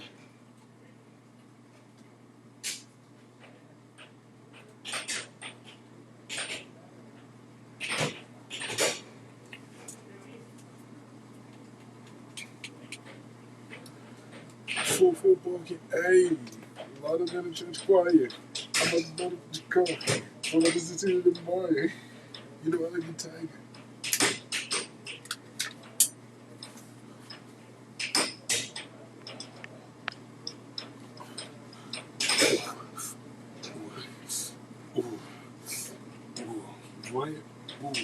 And the boy, with my boy Miguel, we riding through the boy. And we chilling off the woof. And we chilling, making money, pause. We making woof. And we chilling like a villain, because we are poor. And we chilling. They're like, hey, where's the announcer at? We on the floor getting money. You making money? Well, we making more. Like John who? John Moore, his son, wrestler. The wrestler. And a very explosive start up to this matchup. It is now game point 5 for Sarah Wiseman. This has honestly been a more surprising matchup than I thought it was going to be. I thought it was going to be a pretty straightforward, not necessarily in anyone's favor, but I was expecting this to be a very driven matchup, the way that these guys play. So seeing you go back and forth like this, I'm kind of surprised, and I'm expecting an eventful end to this. Sarah Wiseman is up 1 point and is 1 point away from victory. So it means she has to score once before Brandon can score twice, which shouldn't be a challenge for her. But at the same time, Brandon is known for surprising us. He does have the nickname Ninja Man, so. And just like that, there's now a game point either way with that hard left wall under.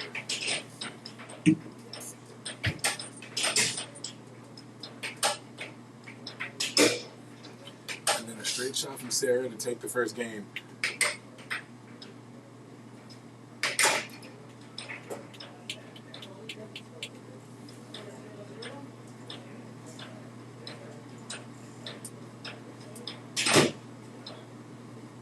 Starting off with the right wall under, and it was blocked and stolen by Brandon, and then the slowest score of all time, giving Sarah the first game of the second matchup.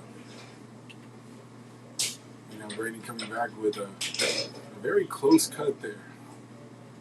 It's now 2-1 for Sarah Wiseman after that score.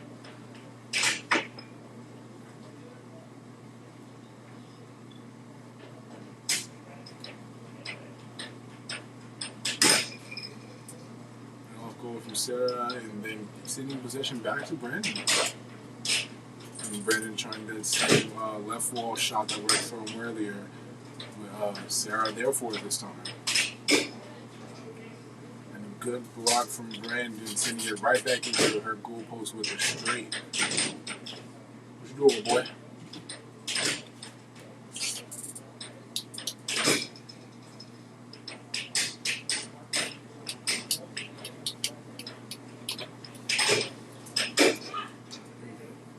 There he goes with that shot once again. And now it is 3-2, finally gaining the lead in this matchup. Now a straight shot from Sarah. It's now 3-all. Now slipping into this back and forth between these two. What the fuck are you doing?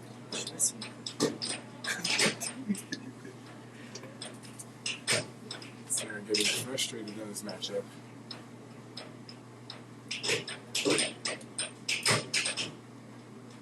Two shots back to back from Brandon. And then a right wall under to tie the game up for Sarah. Brandon was going to go forward with that block, but realizing at the last second what she was doing, it is now 5-4. An attempt at a right wall under, sending the puck off the table, and it will be Sarah's possession.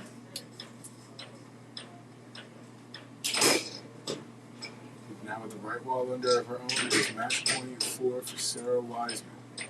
And now Brandon has to score 3 times before Sarah can score once. And a very good block from Brandon, almost sending his whole body to do it.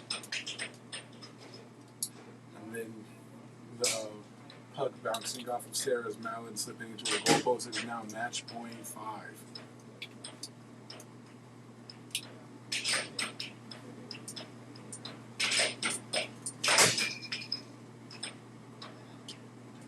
Timeout called by Brandon. It was much needed in this matchup. This is a very fast-paced game overall, especially the second one. But the speed really shining through now. And the possession will be Sarah's. It is match point 5 once again. And then a straight shot to end it all.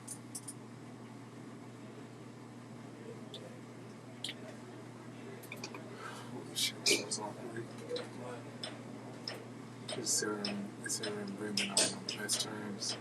Because apparently, after him and Charlie almost fought, the reason Sarah was worked up is because she was trying to enforce her thing as, like, the last overall this. Because apparently it's something that she wanted to do for a while. So it was like her getting it was a big deal for her.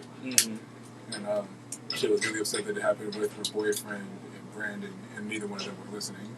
Like, she felt like she did all this just for it to mean nothing. Oh. So Poor Sarah. her and Charlie aren't on the best terms either. They're not being too close tonight. But her and Brandon, because they're not dating, he doesn't get the same leisure. Yeah. So that matchup was super awkward. I bet, because he doesn't seem like he knows how to handle that stuff in charity. Oh, Tim Wiseman against Chris Gibson. Yeah. Elimination? Yeah. Why? Chris lost to Noah. No, Chris beat Noah. Oh. Chris lost to Justin. The very first night we saw that one. Oh, right. Did Noah? So Noah's eliminated. Yeah, Noah's out. Damn, he was just talking about, yeah, I'm gonna take it again. He came with the right energy. I was talking to him. I was like, so what? You going again? Right energy, wrong bitch. Tyler Gibson's eliminated. Chris Lopez eliminated. Noah Wiseman's eliminated. Phil Arnold's eliminated. Mark Waheed's eliminated. Nigger. There's no black. Oh! Isaiah Thomas, he plays here. So I know where he is tonight. Jacob Munoz isn't here either. But I hear Jacob Munoz hated the live stream on ESPN. So he's the one who's the most raw about it. Why? Because he didn't get any screen time? It was a number of things. He was so raw upset about it. I guess this. But it was surprising. In high school, he had anger issues still. He kind of looks like the type, too. And like, it's not like mine. It's where, it's like personal. Mm-hmm. He has anger issues and he doesn't know when to shut the fuck up about it. Oh, so he'll just keep talking. Yeah, so like even I know Pete pays me for this. So whenever I'm upset with Pete, I'll wait until he exits the room and then I'll talk to Jay about it. Or I'll talk to you about it. I'm not gonna sit here and be like, oh, nice Pete. Yeah, because Pete can be like... Yeah. Jacob, on the other hand, will say whatever and take any authoritative figure, and that's why he gets in trouble so often. He genuinely does not know when to shut the fuck up. A pliers, screwdriver, knife. Oh, and this one's gonna be cool.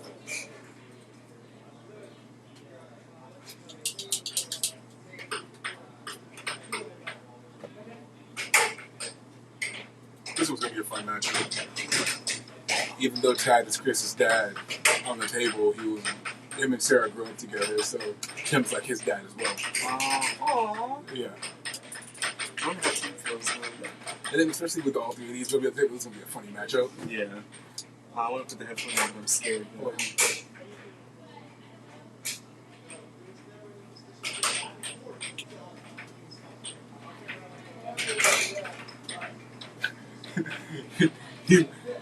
He stopped playing to check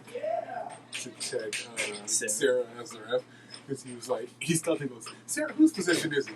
And she goes, I don't know, I just left. I was waiting to see you do that. And he was like, yeah, it's supposed to start on somebody's side of the table, Sarah. And she was like, so how does this happen? What happened, Sarah? And then Sarah was like, well, I looked at my bucket. You guys have gone back and forth, back and like non-stop, so I was just waiting to see you. And he was like, Sarah, help me so much for the start of the game. Who got it first? And he was like, I don't know. So anyways, that's 4-0, Chris? Because he got 1 point. And he just left it off and kept playing. And I was like, all right, yeah, that was right. This is fun.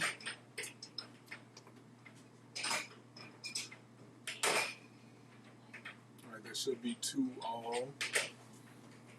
Some friendly conversation between Tim and his daughter.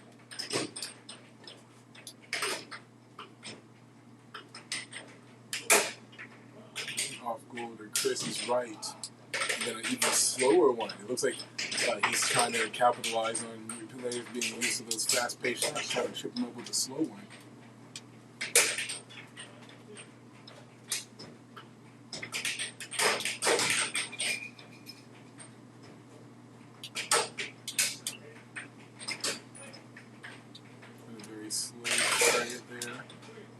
Block from Chris Gibson. And then a very fast right wall under. Looks like Chris is going for a shot and ended up giving position to Tim.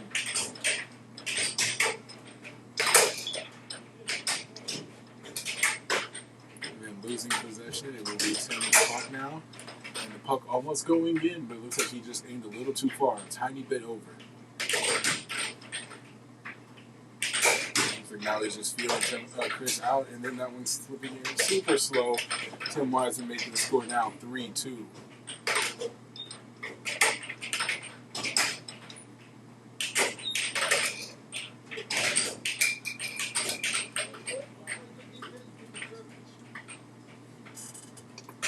Ooh, that was a good shot, yeah. Fuck up, Mike. Fuck is in play. Nah, the fuck is in play. Full bucket. Hey, Dr. did a church choir. What's gonna do? Use me some more?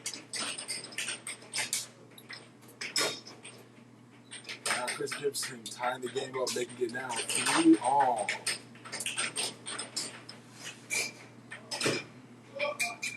And now Tim Wiseman sitting the puck on the table a little frustrated. Chris Gibson saying, "This is where it starts, Tim."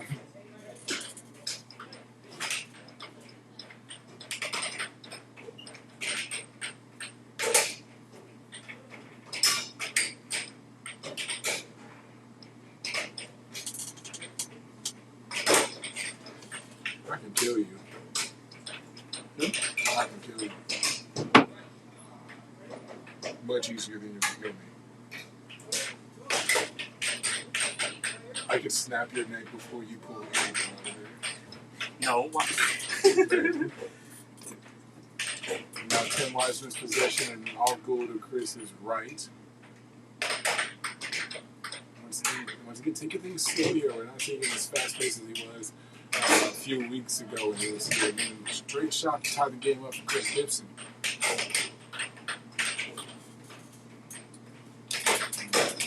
And now Tim's taking a very slow approach here, and then gaining the lead. It is now 5-4. Tim Wiseman.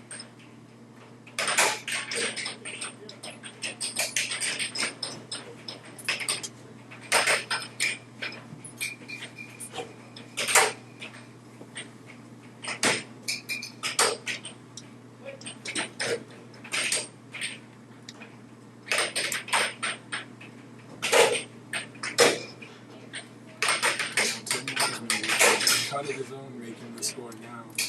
Game point 5 takes that last shot from Chris Gibson. I want to wait till you find it because there. I want to wait till you found it to waste your time.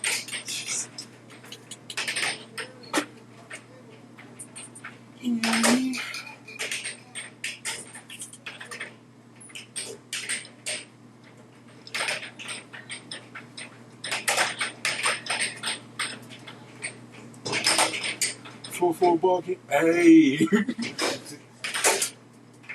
Score is now 2. Full bucket. Hey! Now that then the church score, it is 3-0 Chris Gibson. Unmute me. Chris Gibson making the score now with 3-0 for him. And now Tim Wiseman fighting better in this matchup, looking like he's not wrong. He's not looking forward to losing a game against Chris. No disrespect,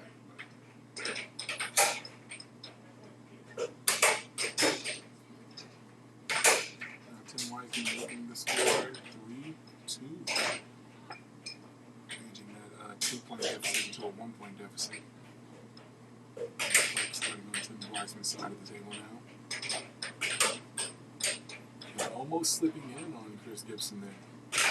And now possession being switched over to Tim's side of the ball anyways.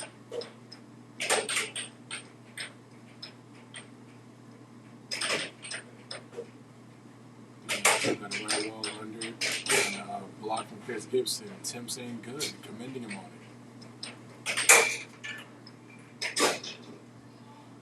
And then a cut to tie the game up, making it 3 either way.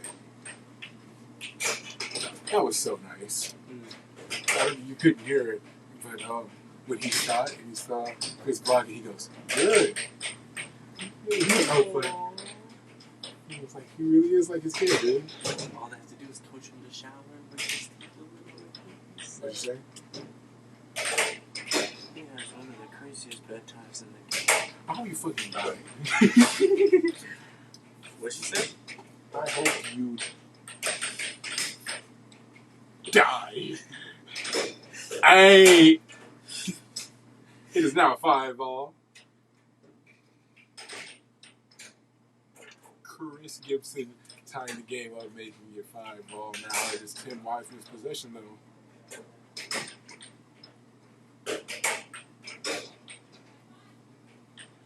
Never mind, it was 5-4. It is now 5-all thanks to that last shot from Tim Wiseman. And the puck flying off the table, going perfectly across Sarah Wiseman's lap before it makes its final destination to the ground.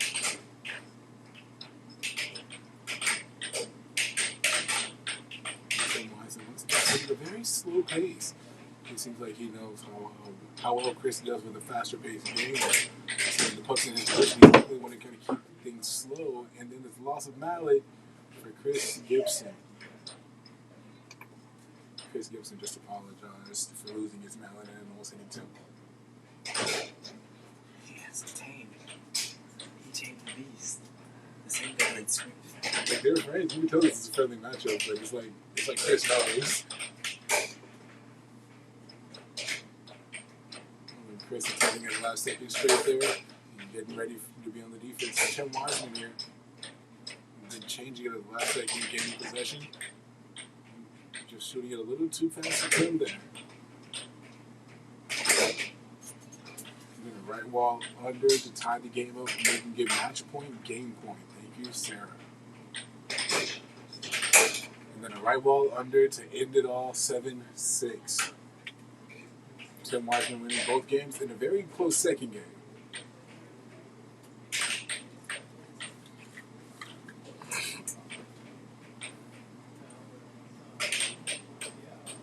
When Tim shot the puck earlier and it flew off the table, Chris goes, "This is where it starts, Tim."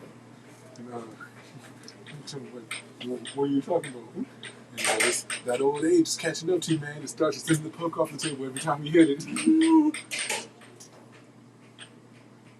He got his ass kicked.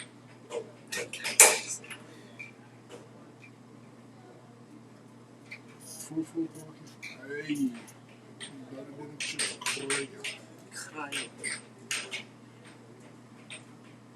This week on Can You Go Do Anything Without Me? No. Still can't. What's up?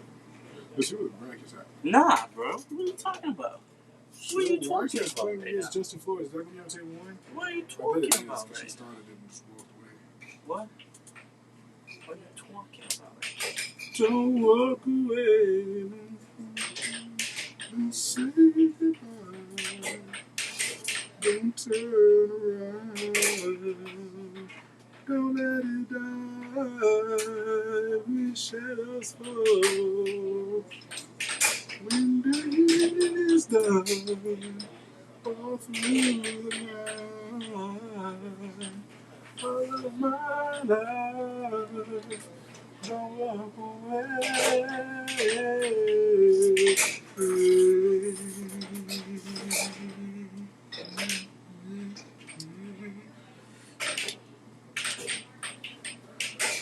Don't walk away.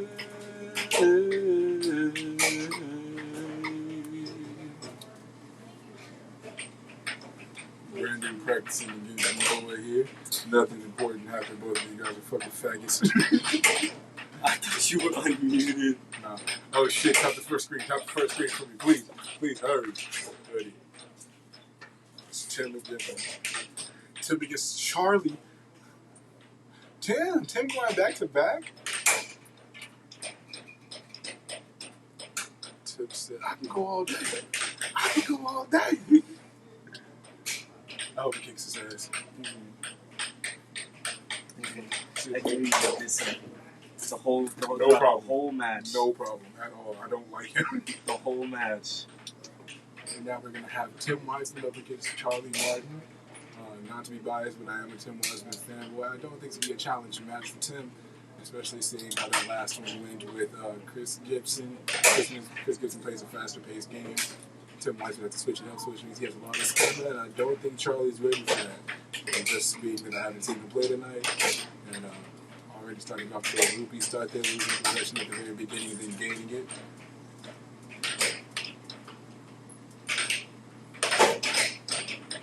And an off goal there. An off goal and then scoring on himself, as I said before, starting off to a very loopy start. Hopefully he's able to get things together before Tim gets possession.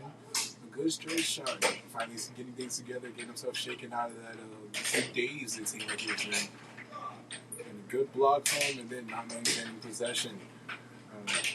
Very unfortunate for his shot at the table. And once again, Tim get back to Tim's side of the table. Hopefully he's ready to play defense.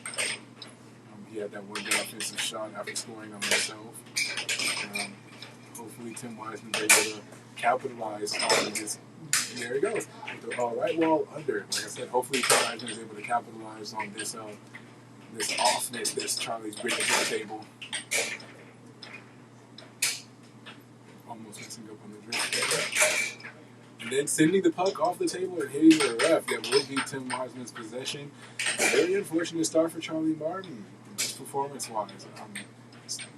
Point-wise, it's a very even matchup, and Tim Wiseman making it a 2-point lead now. So it looks like Charlie Martin's not capitalizing on offense or defense as of yet. And Tim Wiseman is very focused on his side of the table.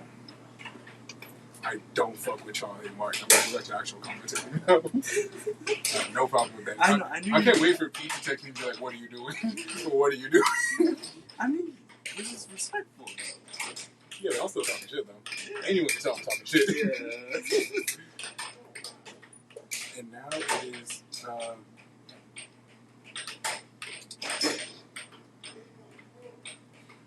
right, Charlie Martin starts off with points, so that saved him good.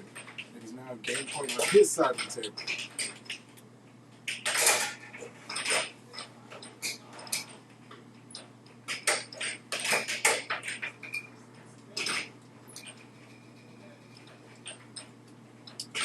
Luckily to the point that he starts off with, it saved him. Tim Wiseman was definitely coming from offensively. I don't know how many points Charlie started off with. Just wasn't paying attention like that. And then Charlie scored, shooting once again a bit too aggressively, and now giving the puck to Tim Wiseman. Tim Wiseman started off very slow, playing up front, and once again, it seems like the right wall and left wall are what Tim Wiseman's going to be going with. Tim Wiseman leading that shot before Charlie even sent it, it seems like. And then going back to the drawing board and then using Tim Wiseman's puck to send it into the table.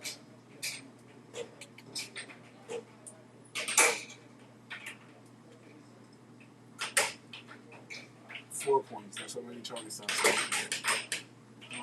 Pretty impressive, though. I'm glad he was able to win against Tim Wiseman, even though Tim Wiseman did score 5 times, but it took him to score those 3.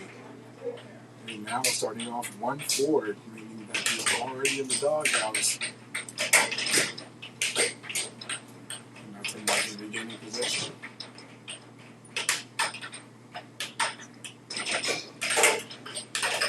And now left wall under. Making the score now 4-2 for Charlie Martin.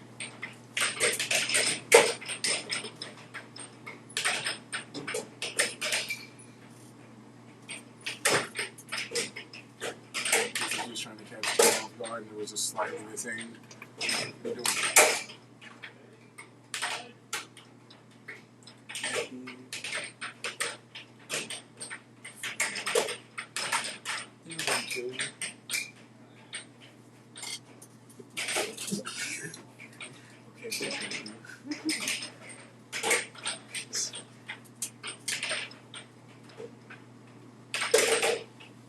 Tim Wiseman's possession once again. It is 4-2. And now it is 4-3, catching up very quickly to the 4-point lead that Charlie starts off with. Hopefully he's able to tie things up before Charlie's able to score. And there he goes. Right wall under. I think we go right wall over. Tim Wiseman making these very slow off over Charlie's left. And then to score on his left side anyways.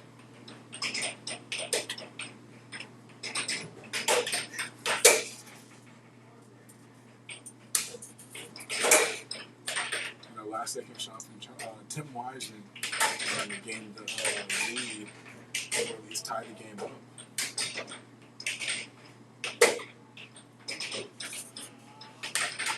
Tim Wiseman upset about losing possession there.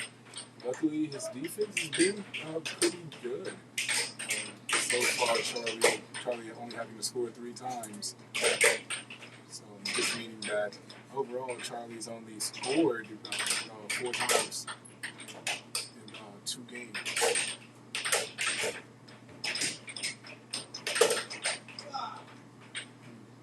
Good possession from Tim Wiseman. Charlie was hoping to get possession over on his side. He just wasn't lucky enough. There he goes, making up for that last possession. And then a straight shot to make it match 34. It looks like he's aiming to eliminate Tim Wiseman.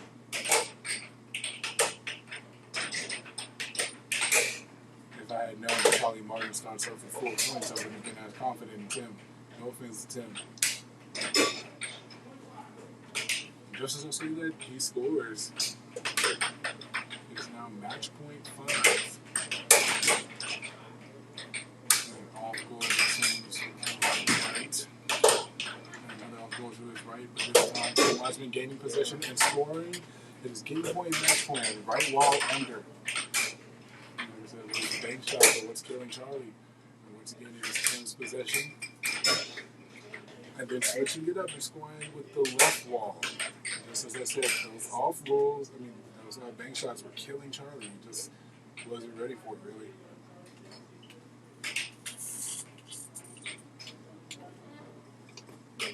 Fuck, I hate Charlie Martin. Everything, like, he just look at him, he looks like a prick. He does. He looks like a prick. Like, I get it. I get it. Right. No, I get it. Don't worry. Me? Especially because Sarah's cool. He started acting different now that he's here. Hope he dies. Oh, Tim Wiseman hits the puck too hard, hits him in the Adam apple, so he can't speak for 2 days. And just like that, Tim Wiseman starting off scoring again. Even though I'm not commentating. And just like that, Tim Wiseman starting off the 3rd game, scoring once again. And Charlie Martin saying that he is stupid for losing position in the club. That's aggressive words. I wouldn't call you that. Not for not scoring on yourself. I wouldn't call you that. And now it is 4-2. Charlie Martin still in the lead, but Tim Wiseman starting off the game strong. That's 2 points back to back. Now that's 3. That's 3 points almost rapid fire for Tim Wiseman.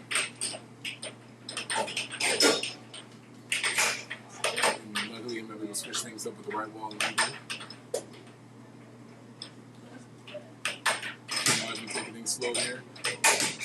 And that's 3 shots back to back. Rapid fire and a little uncoordinated. And Tim Wiseman gaining possession, takes that slide. That little second Charlie was behind on. And then losing possession once again.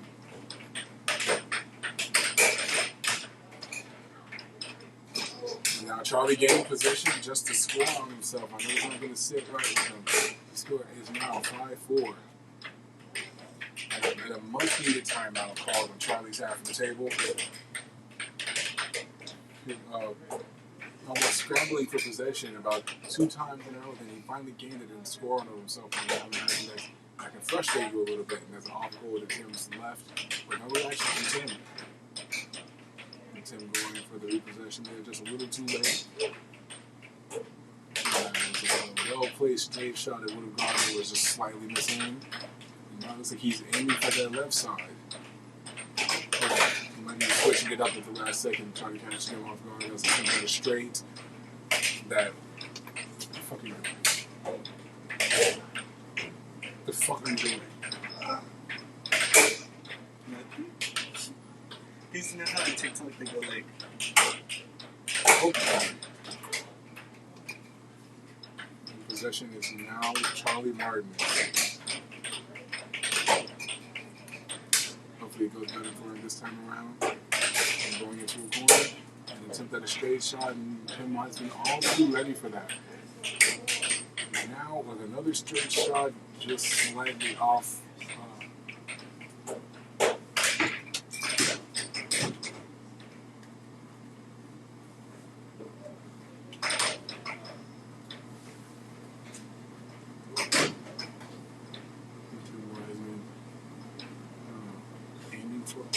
Aiming or taking full aim, trying to get these 3 points in before Charlie can score once. He's very slow, taking full advantage of his time with the puck, and now it is match point 5 thanks to that well-placed shot from Tim Wiseman.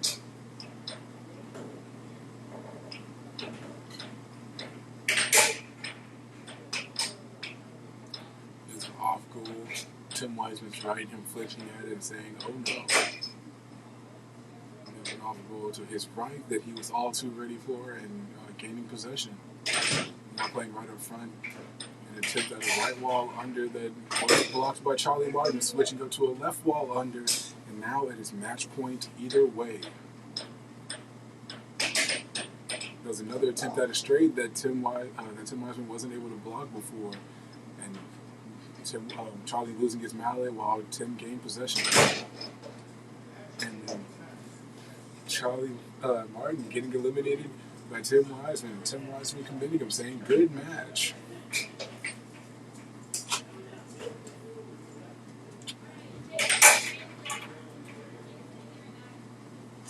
I mean, that was a hell of a good game for someone who scored on himself for like 50% of the game. Did he win? No. Tim Wiseman won. Oh, okay, good. Yeah, but literally most of the game, Charlie Martin kept scoring on himself. Like, I was like... So, we all voted that we want to play on table 5 for the rest of the night. So, camera-wise, I don't know. They suddenly have decided that they want to change up the way we've been doing things for the past few months. Huh? Put your hair? No, it's just up. Oh, okay. So, yeah, everyone wants to play on table 5 for the rest of the night. Is that the one by the door? Table. Yeah. Alright, guys, that's the end of the week. I can try flipping the camera if you want me to. Yeah, I mean, if at the end I mean, of the day, you're the one like, that's running it if you want me to. I can. Huh?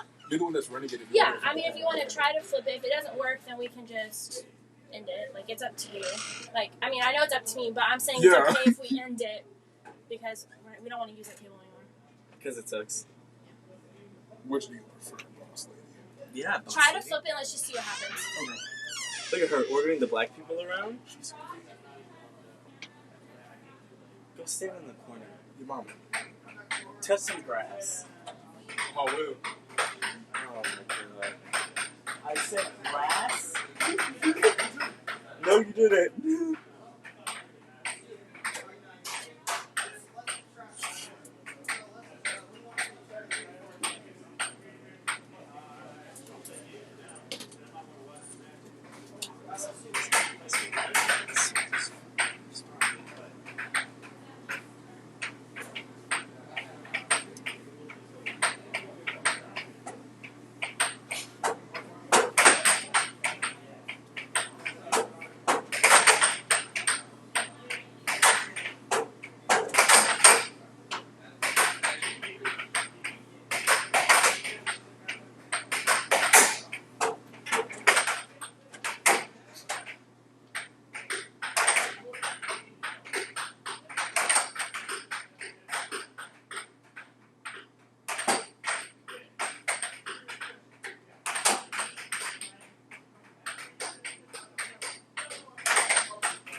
Sarah. It's not good.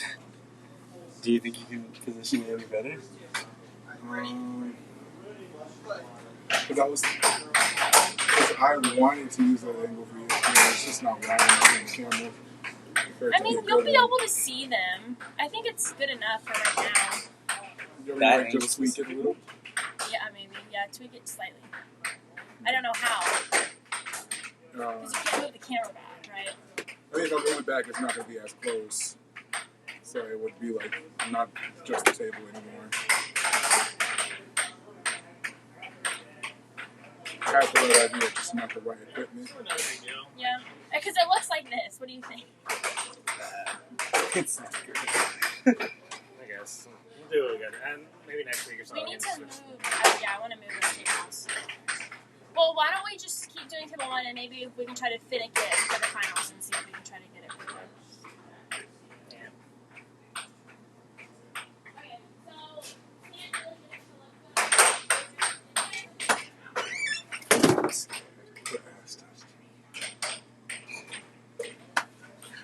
Stretch it out. Four bucket. Hey, that didn't touch quiet. Yeah, so they're still gonna play on that table. It's fine. I mean, it is what it is. It's not your fault. It's your boss's fault. So just yeah. I mean, we'll just do it like that. Just leave it? Yeah, fuck it. Yeah, who cares? It's muted. I can't hear us. Well, yeah, who cares? It's fine.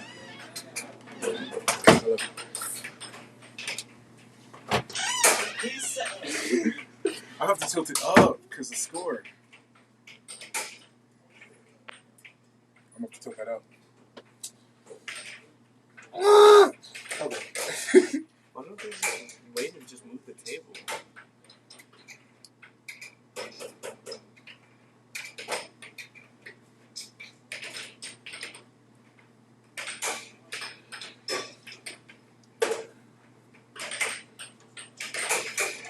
Yeah, it's angled up. Yeah, this is a rough draft. I know they said that, but that might be the best option. I can't wait to get a text from Pete. What the fuck am I looking at? Okay. Just the Wisemans. The Wisemans? What game is that? I don't fucking know. Can you go ahead? Grab yourself.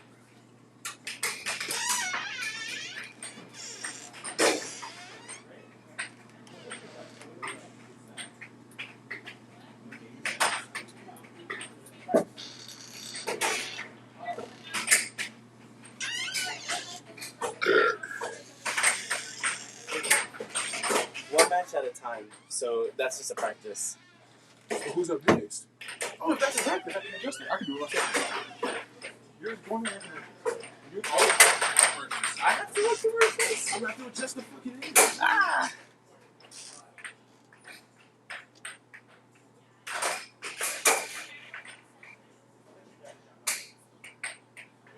I'm Autumn Howard.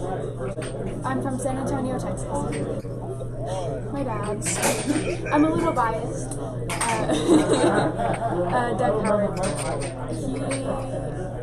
I'm biased towards all the San Antonio players. Everyone's just they have great styles, great techniques. Everyone has their own strengths, and everyone's just great people.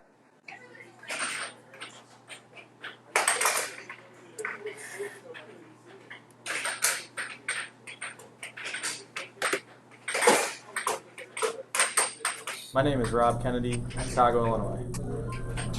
My favorite player, I come from the Chicago crew, so I really respect and like all those guys, Billy, Dan, Brian. But I would say my favorite player is probably Brian Casada. I like his play. He's overcome a lot of adversities. He's a competitor out there. And he hosts a lot of stuff in Chicago, and he's just very generous with his time and his knowledge and wisdom of the game. So. I got a different table.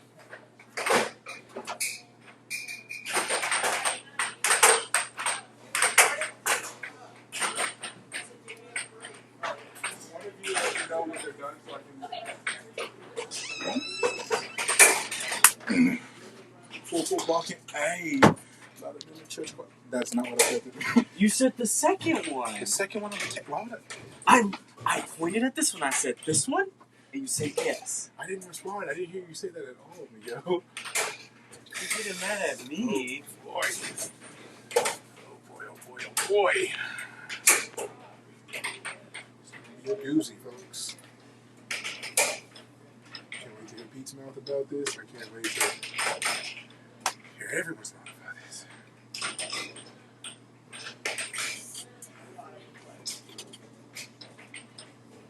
I believe that's 1-5. It was a unanimous decision to play on this table for the rest of the night. So this is the last second here, but I will don't judge me. I'm just as human as you are. And I believe that is 5-1 for Jacob. And now it is 0.5 for Jacob Wilder. Oh, I know. Oh, yeah, that's right. It was 0.5. So I was wrong. It's not 0.1. It was.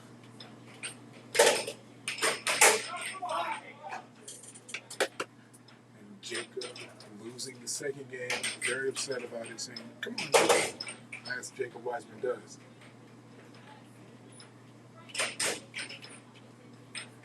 So meaning that this being pushed into our third game here to decide the winner of this match. This isn't the semifinals, but this is going to lead up to the semifinals. The winner of this game will move on to play Tim Wiseman, who is reffing this match here. And the winner of that will go on to face Justin Flores in the finals.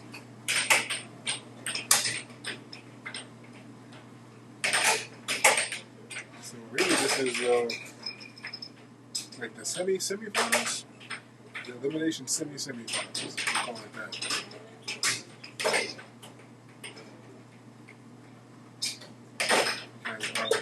Tonight's winner was Sarah Wiseman. Her and Justin Flores played on this table here, which was off screen. Can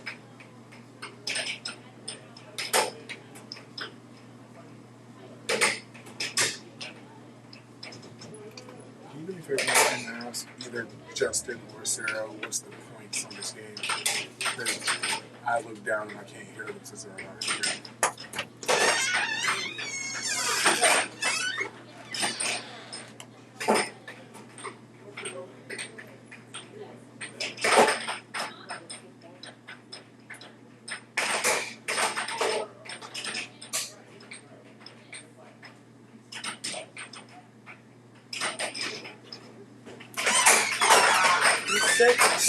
They said that's just the practice. The one that's on the screen right now? Oh, I'm looking at the wrong one. They still didn't tell me what the points were. What about for that one? For that one? No, what are the points for that one? 5-5. Attitude.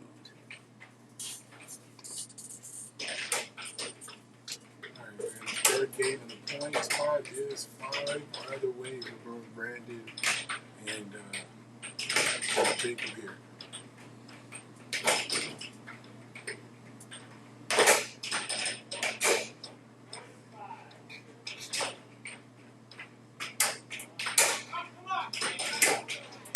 Jacob getting scored on, not happy about it. This game is match point 5 for Jacob Wiseman. Against Jacob Wiseman. And now it's match point either way with that last one.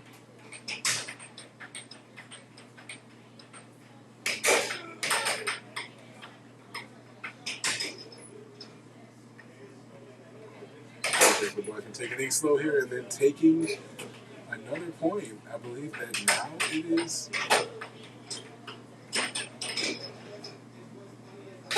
Now it's match point either way. It should have been after that last score.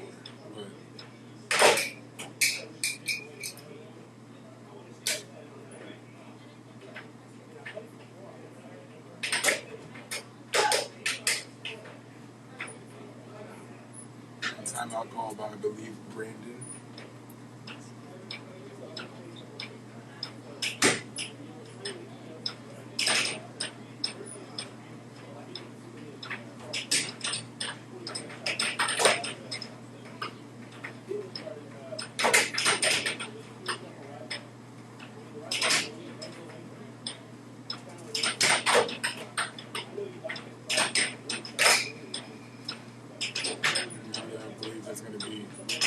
in his possession. No.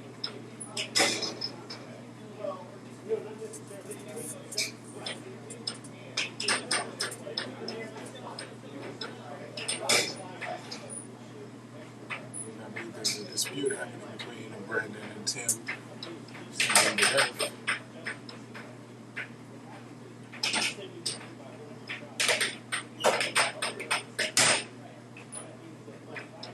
That was definitely over by Jacob Wiseman. Well, no, it was 4 all, and then they both got 4, so now it's 6 either way. And Jacob Wiseman taking the match.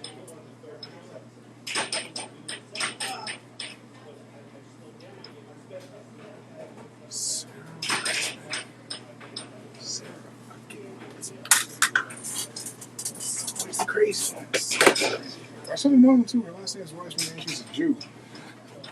That's my fault. I should have seen it. I don't want to.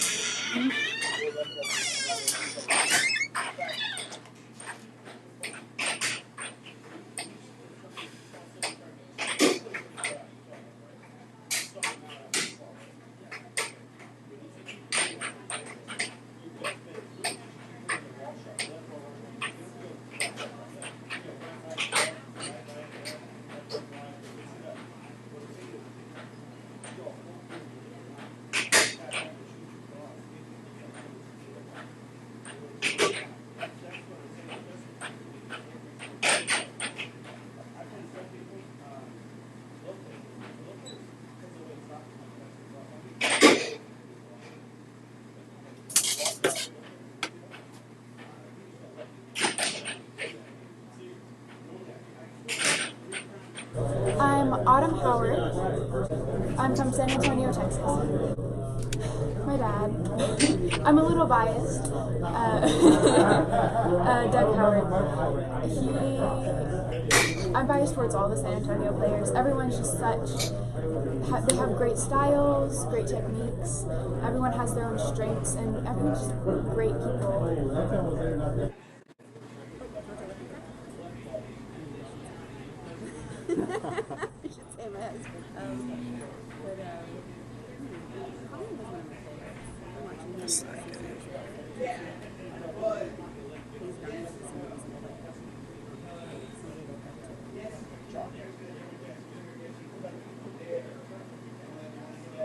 My name is Kim Winskay.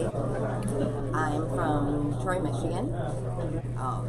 The greatest game I played, it was my first world championship in Las Vegas, and I played Phil Arnold, and I was so nervous to play him, and I got up, and he puts his hand down on the table like this, and he had the pallet behind him, he came up like this, fighter, and he just shot it.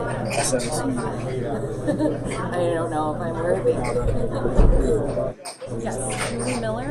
I'm from Raleigh, North Carolina. I don't know that there's one specific game that went really well, but I am really proud of how I did at the 2019 World Championships in Colorado. I wasn't planning on playing, and I signed up on a whim, and I did a lot better than I thought I was going to, and I learned a lot. It really made me interested in the sport again. My name is Brian Casada. Sure, I'm from Chicago, Illinois. My first doubles championship with Dan Meyer. We were in the second set of the finals, and the final game, the final shot, so it was just really a great moment. My favorite player in air hockey is Billy Stubbs. I've trained with him since I started playing in 2009. He's coached me, taught me the game. Really good friend, really great player, better person. My name is Rob Kennedy, Chicago, Illinois. My favorite player, I come from the Chicago crew, so I really respect and like all those guys, Billy, Dan, Brian. But I would say my favorite player is probably Brian Casada. I like his play. He's overcome a lot of adversities, and he's just a competitor out there. And he hosts a lot of stuff in Chicago, and he's very generous with his time and his knowledge and wisdom of the game. So. That's a very good question. Let me count the years. Air hockey came out in the early 70s. So if I've been playing since the beginning of air hockey, which I believe I did, played the first year, That would be 1973 until now. So how many? That's about 40 years or 50 years. No, that would be 33. 70 to 2000 was 30, and then there was a 50 to 20. So that's 53. 53 years. That's all right. what is your greatest game you've ever played? The greatest game I've ever played in air hockey was, I would have to say, you have to look at the greatest match I've ever played. And that was for the number one in the world against the reigning champion, the number one player, Bob Dubuisson of Denver. I flew to Denver in the mid-'80s, and we played the match for number one, and I defeated him in the final game of the match and beat him right while under. I never will forget it. He charged out, I went under, and I became number one in the world. I maintained that with a victory over Vince Chappelle, 16 games to 0. And I lost to Robert Hernandez, who became number one, taking my number one ranking, beating me by 1 game. Yes, Julie Miller. I'm from Raleigh, North Carolina. I don't know that there's one specific game that went really well, but I am really proud of how I did at the 2019 World Championships in Colorado. I wasn't planning on playing, and I signed up on a whim, and I did a lot better than I thought I was going to, and I learned a lot, and it really made me interested in the sport again. My name is Kim Winskay. I'm from Troy, Michigan. The greatest game I played, it was my first world championship in Las Vegas with Phil Arnold. And I was so nervous to play him, and I got up and he put his hand down on the table like this, and he had the mallet behind him, and he came up and did like a spidery move at me, and then shot it. I don't know if I'm worth it. Peace. Yeah. Let's try this. Sheet. That. Either way.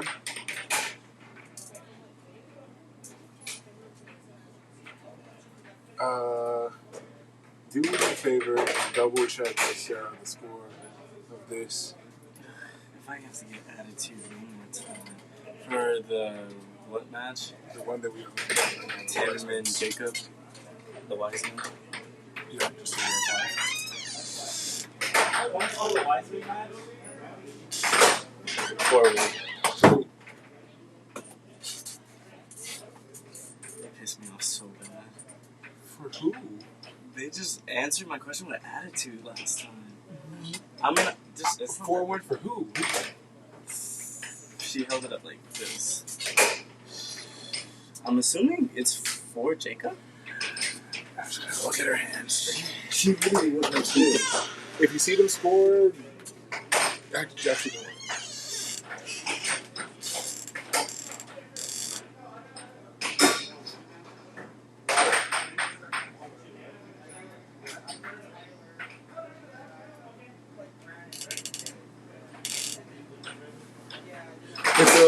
Hit the blue button for and give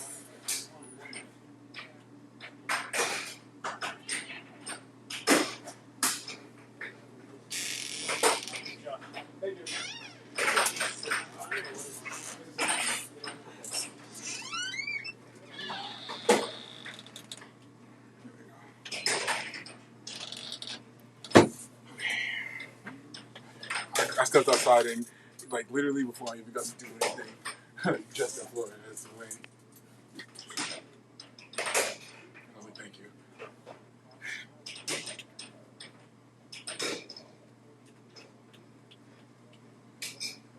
Does Jacob start off with points? I'm not gonna do math. I don't like doing math.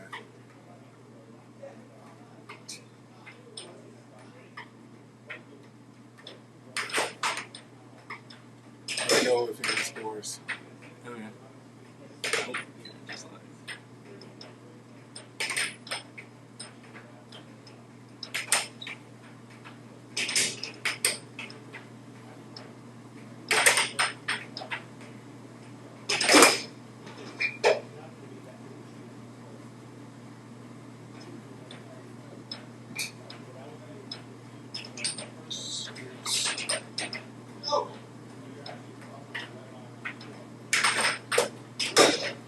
So Tim starts this. Has anyone scored? No, they've been going back and forth. There he goes. He starts.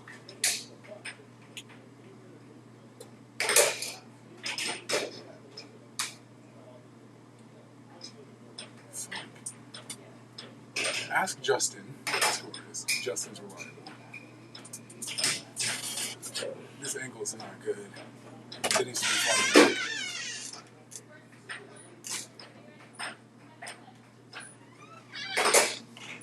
I can't see your other hand. It goes like that.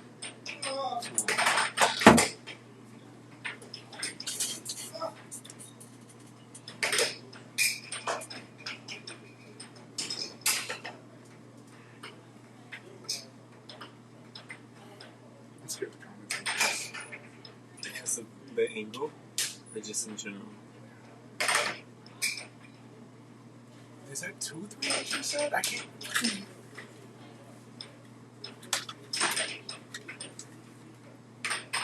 I can faintly hear the goal based off of sound. Alright, I'm going to turn over to commentating here. There's a bit of hecticness going on regarding this new angle and determining what the score is and actually seeing the game.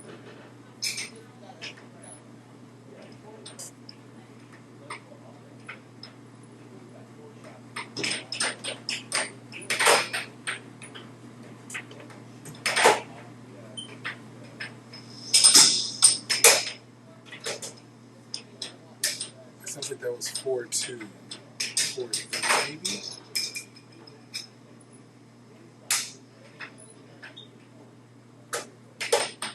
Yeah, this is hard. Oh, by Tim Wiseman.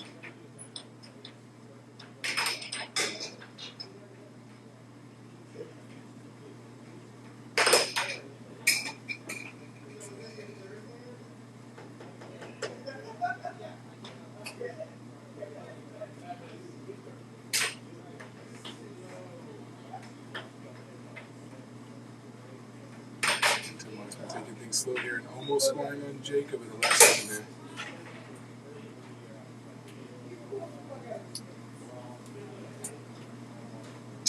I believe that was 5-2, Sarah just said.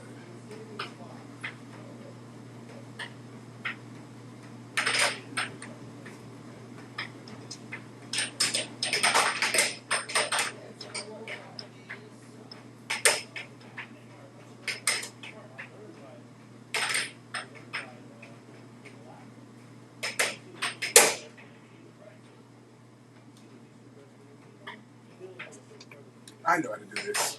I know how to solve this problem. If you see them score, blue is Jacob, red is Tim. So blue is right, red is left. Yes. Hit one for blue, so let's get over there.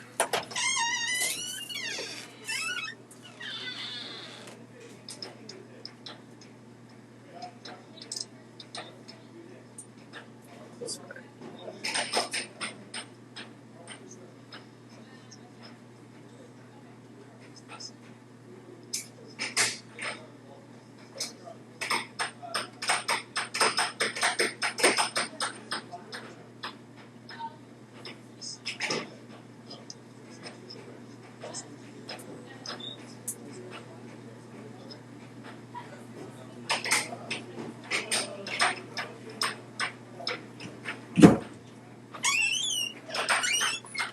Okay. That game was done, but don't know who won. I don't think the scores right. Huh? They just kind of walked up. I'm assuming Tim won though. Or maybe Jacob. Full bucket. There you go. I was so scared. That's Jacob against Justin for sure.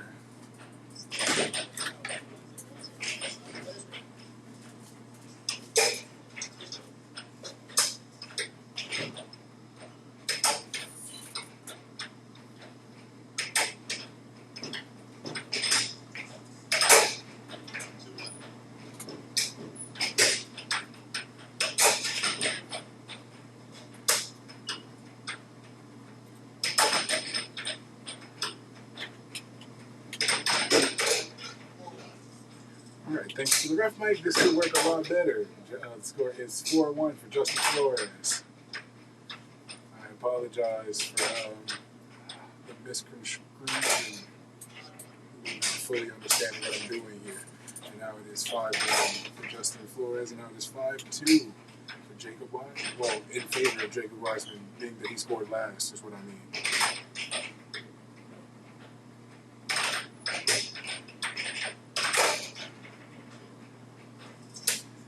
And now it is game point 2 for Justin Flores. He definitely came out strong in this game. And it looks like that game ended with Jacob Wiseman scoring on himself.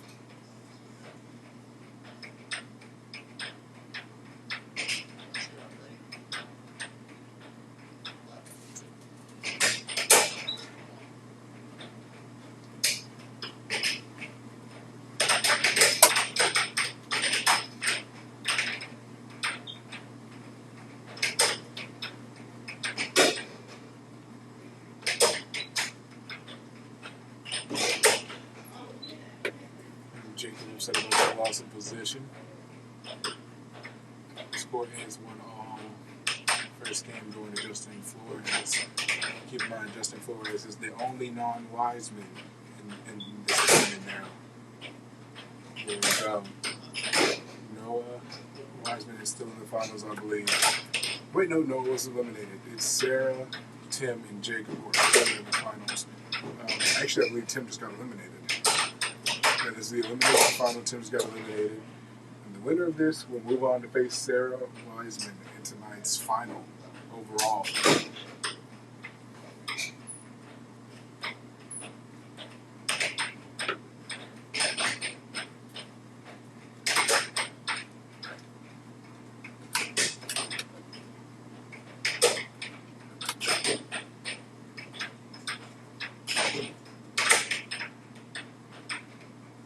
Jacob Wiseman in possession, and an off goal to Justin's right. And now that it's 4-1 for Jacob Wiseman.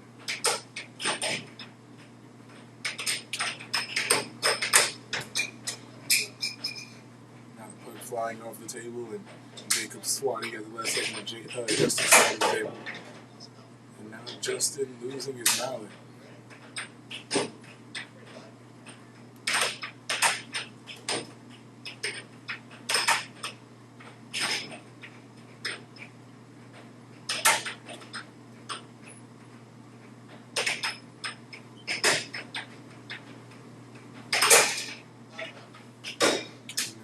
Wiseman making it 5-1. And the Mavs almost touching that. Now it is 6-1. Jacob Wiseman definitely being very dominant in this matchup.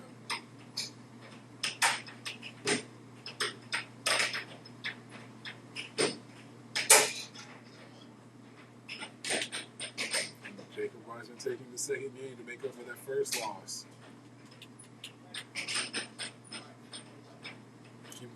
Justin does start off with 1 point, so that means, technically speaking, Jacob just 7-0'd him.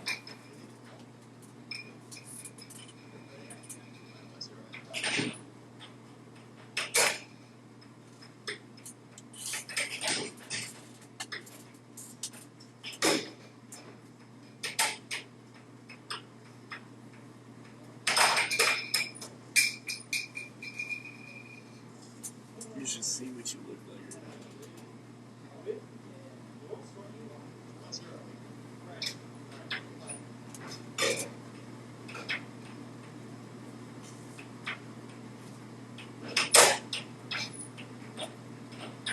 It looks is still 1-0 for Justin Flores. Looks less menacing on the right. Yeah, it's less menacing. It just looks like you're really happy.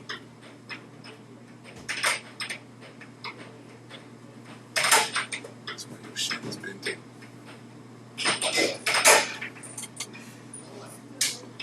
Jacob Wiseman scoring the first time in this third matchup between them two. And now making it 2-1. Oh, wait. That was just eliminated 2-1. Not Jacob. My apologies to the Wiseman family. I have wronged you.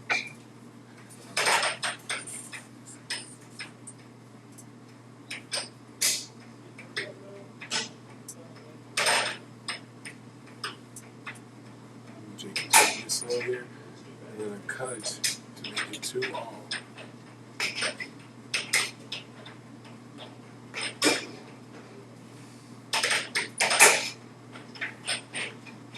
And now Jacob making it 3-2, gaining 1 point advantage.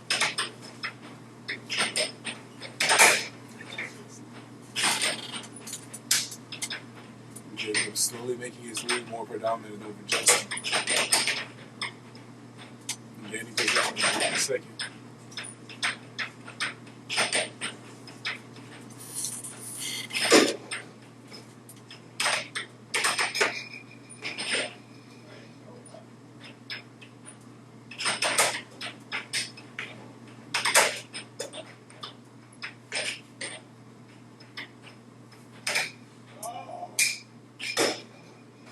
Being sent off the table because of Jacob, meaning that it will be Justin's possession as it hits the table again.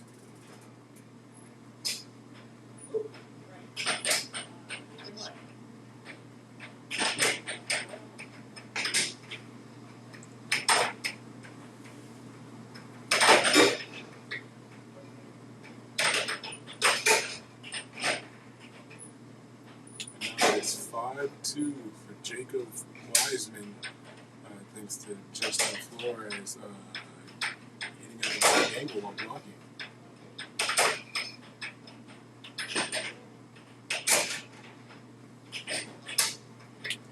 Justin trying to fight his way back into this thing just in time for Jacob to make it seem like he's about to take the game. And now it is match point 4. Jacob calling a timeout before Justin gets 2 into his mode. The mode he entered at the very beginning of this that got him to this point. Given it is the elimination final, he lost 1 time and then proceeded to dominate on the elimination side. And the same as Jacob here.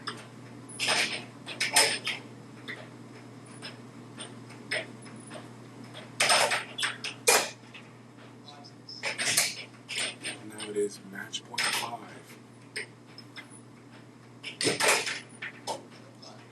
Straight shot to end it all, 7-5.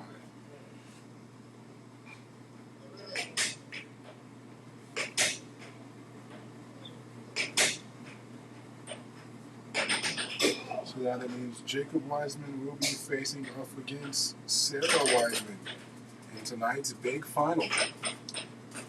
I'm excited to see this one, honestly, because I don't think we've seen Sarah play tonight.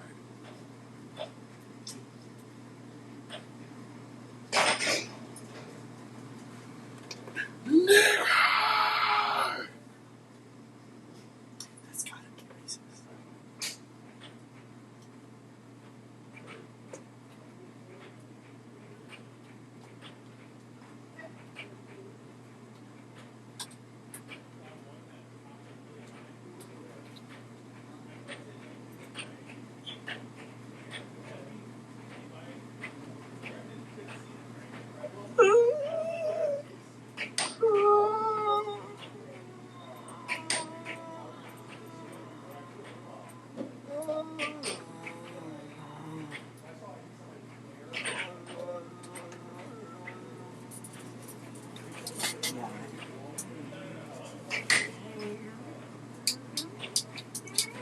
I thought the dent healed because I hadn't been able to find it for like a month or 2. So I was like, it's gone.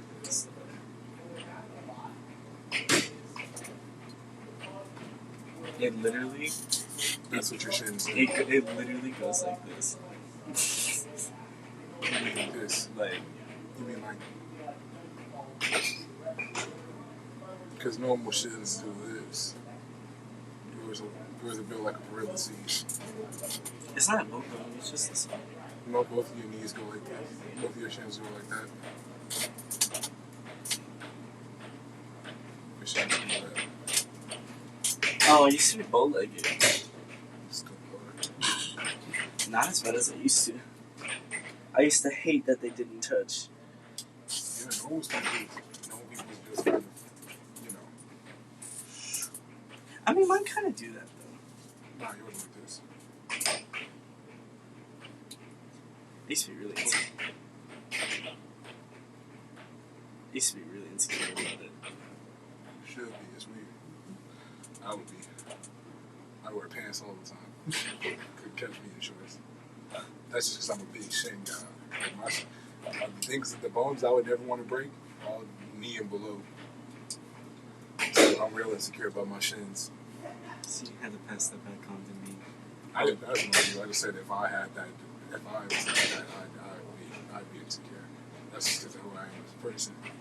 That's like I don't care too much about my upper body. That's just because I have a pretty face and I make up for it. Like, oh, your arms were your face. What's up, bitch? Once you come down here, all I got is my dick, and I'm not going to show everybody my dick. You could. I could, but I'm not going to. So they hit me with the, oh, you got weird shins. I'm like, damn. What do I say to that? I just wish you would point it out so aggressively. It's just because of who I am as a person. Ain't got nothing to do with you. It's just a fact. Oh, shit. Alright, we have tonight's big final here. It is going to be 3 points for Sarah Wiseman at the very start of this game. Keep in mind, this is the $200 tournament, so one of these siblings is walking away $200 richer, even though the position does start off on the Jacob Wiseman side of the table, starting off with a straight shot and almost losing possession of the puck. Luckily, Jacob was able to keep it. It looks like Jacob's working hard to get rid of that 3-point lead that she starts with.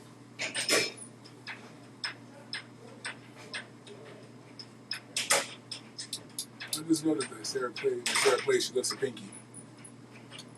Looks like the playing is accurate. And now Jacob making the score 3-2. Sarah pushing him right back into that 2-point deficit he was just in. And gaining possession. Now that I see her pinky, I can't stop thinking about it. I gave her the nickname the Queen and didn't even know that. She can't go by anything else now. And now it's 5-3 for Sarah Wiseman. And now it is 5-4 for Sarah Wiseman. Take a very fast back and forth there. Puck flying off the table. It will be Jacob's possession once he's back on it.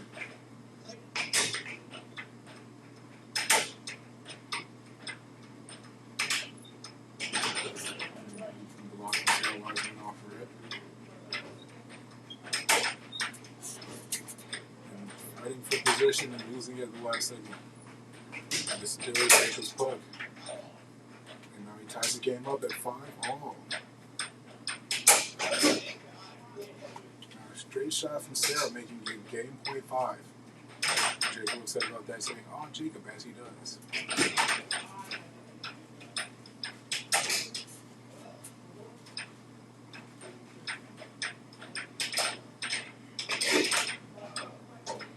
Sarah, very quick to the defense there, wasn't able to get possession.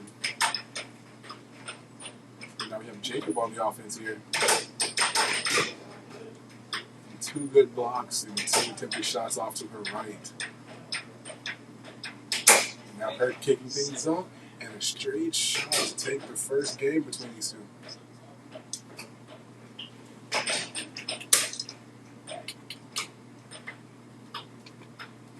Looking at it, aren't you? Kind of sad. I got over it. Because I used to wear skinny jeans and used to be able to really tell on my skinny jeans. And I was just like, it doesn't really matter. And then you clean it back out and I'm looking at it. Maybe it's nothing that you can't control. I'm not telling you to be insecure about that. I'm just saying, if I was that person, I would be insecure. I think the same thing about those people who are my 300-pound guys. Oh, you couldn't pay me to be on that. I'm fat. I don't want it. They own it. They even go into their doctors and they're just like, hey, it's water weight. They have the whole, they say with their whole chest to the doctor. The doctor knowing damn well water weight and thing, they'll be confident in that shit. It's not. Like, scientifically confirmed, there's no Wait, water. actually? Yeah. Your body doesn't hold on to water. There's no water weight.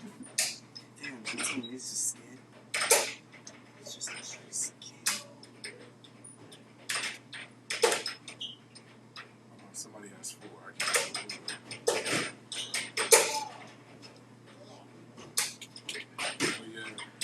care about my stomach. I'm not being on my 100-pound life.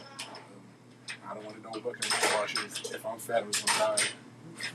If I'm that big, I'll be eating like 10 buckets of KFC a day, just as a snack. How do you? I was just like, how do you even eat that? I don't know, man. There was a video of a fat dude against a whole fat family. He went to Pizza Hut. Got like 10 stacks of pizza. I did see that. You know, I saw that. It was a black family, right? Mm-hmm. Yeah, I watched that. He ate like 3 of those pizzas on the way home as a snack. Because when he gets home, you see them there.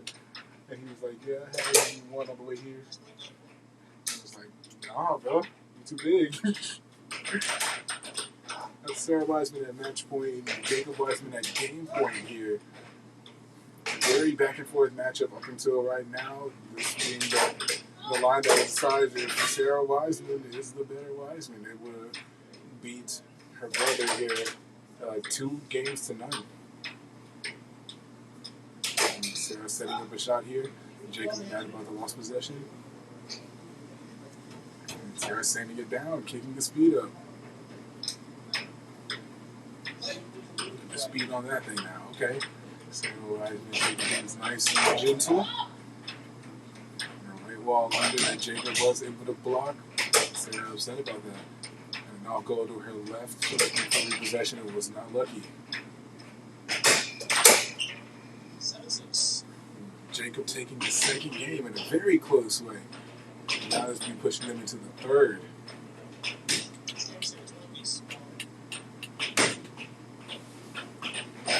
I do hope that one of the Wisemans win. I won't say which one. If one of them wins, it looks better for his record. If the other one wins, I get to go home sooner. So, take that as you will. Please win, Sarah. Haven't seen my family in 4 days.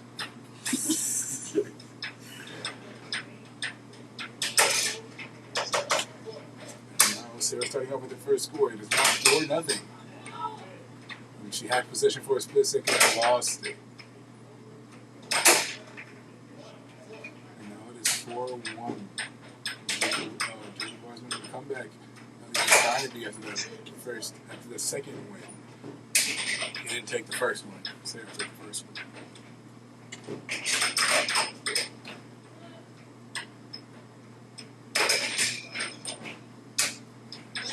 Sarah's possession. Jacob slipping into the offense, and Sarah with the last second shot that just didn't have enough power behind it. And timeout being called after Jacob scored, making the score now 4-3.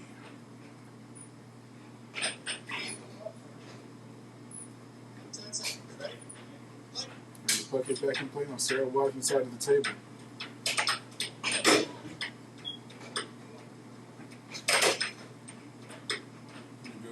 Sarah. Another attempt at the last second shot almost went in thanks to Jacob's play, but he was able to jump back in time to defend it. Now Jacob making it 4-all. Jacob, if you don't lose. Jacob, if you don't lose. Lose, Jacob. Jacob, lose.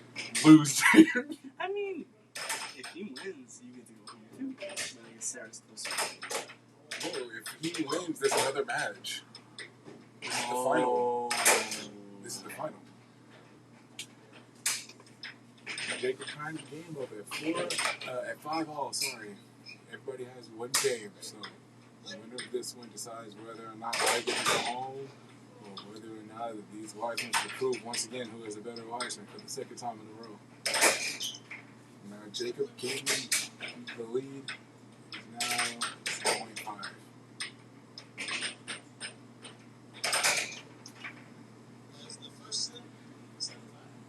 Jacob taking the first game, the first matchup between these two.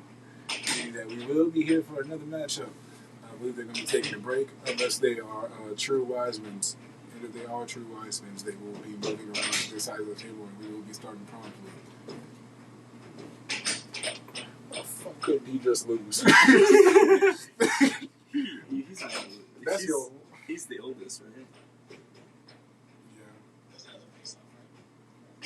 Yeah.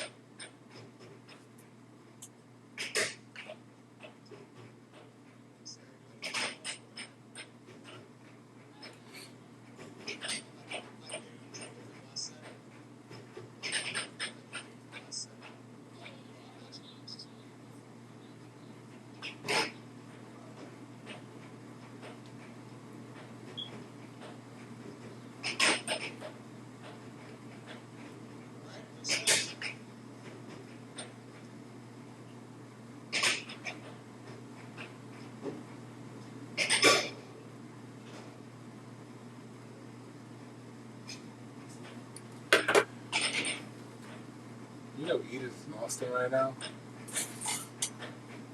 What? I literally opened the thing to see her like on the way there. I opened the location, just checking them, and I texted her, and I was like, "Why are you in Austin? How long have you been in Austin?" She goes, and I was like, "Answer me." She hasn't listened, so I texted her just now, and I was like, "I hope you know not answering is making it worse." Why didn't she say she was going to Austin? I don't know. I don't know if she's still there. I don't know what the fuck is happening. She's still there. Where is that?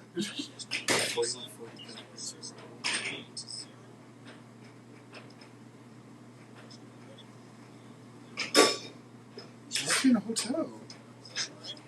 Maybe they're on vacation? She would have said something. Sarah starts off with 3.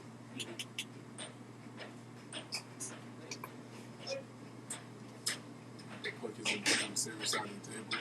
And the score is 3-1. And now it is 4-1.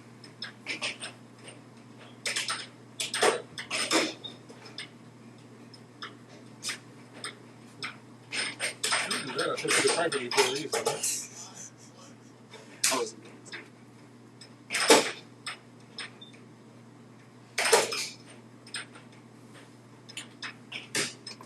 Sarah's up 5-1.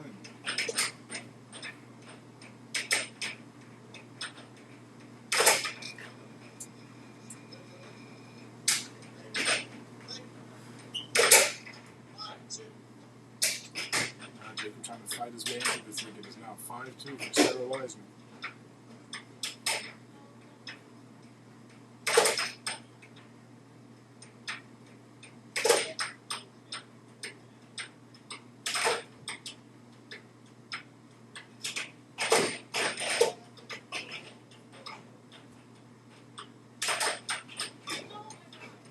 Sarah mad about losing possession there.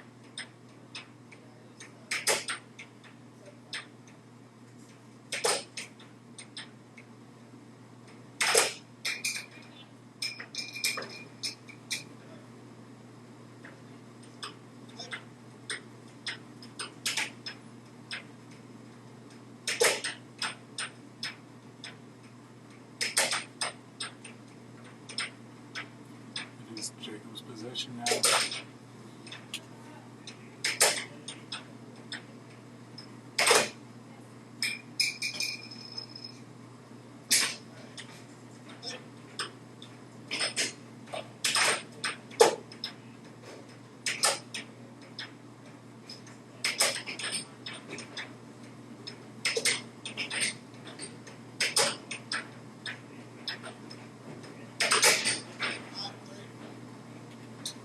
Jacob slowly creeping up on Sarah here with the 3-point range she had.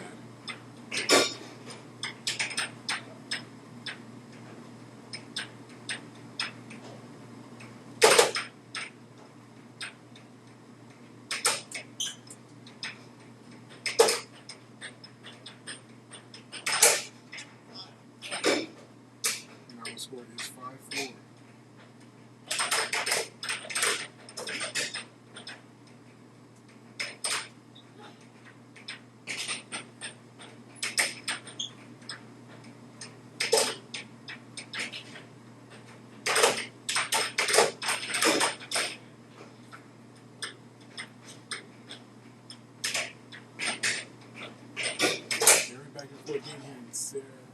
Getting up that last point, they can get 5 all.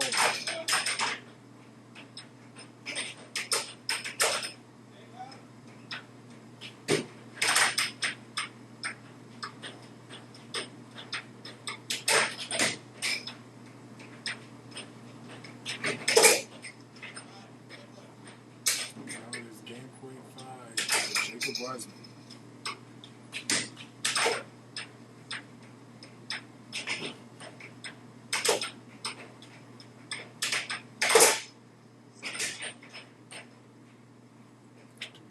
Wiseman taking that point, I just realized at the last second, instead of giving it a point, I took one away.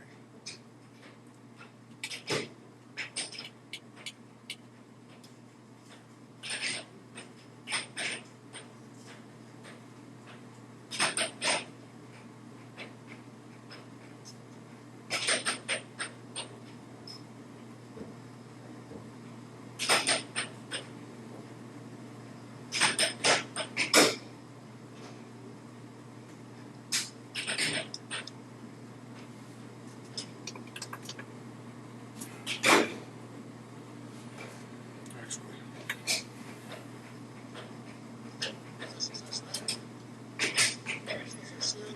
She tells you why? Yeah, but she's lying to me. What do you mean? Like, nothing that she's saying is that up, and I'll explain in a second, but nothing that she's saying is that no. Like, she's sending me pictures, so, like, some of it's true, something about it is true, but I don't know what. She's lying about something, though. Possession is on Jacob's side of the table, and now the score is 3-2 for him.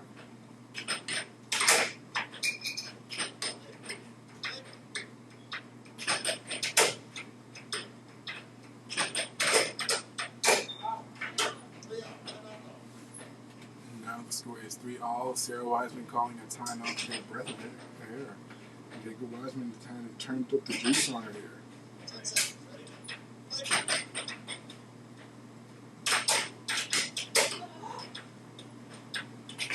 Sarah Wiseman getting really frustrated here.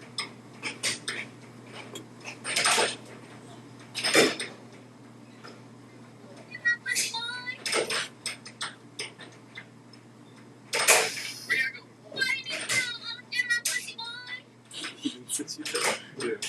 She took a picture of her mom, and I didn't know it was her mom, so I was like, who the fuck is that? She was like, mom.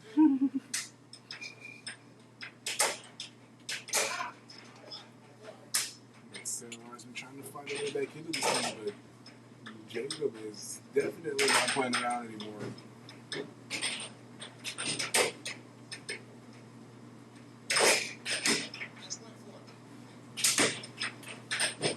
That was match point goal for Jacob Wiseman.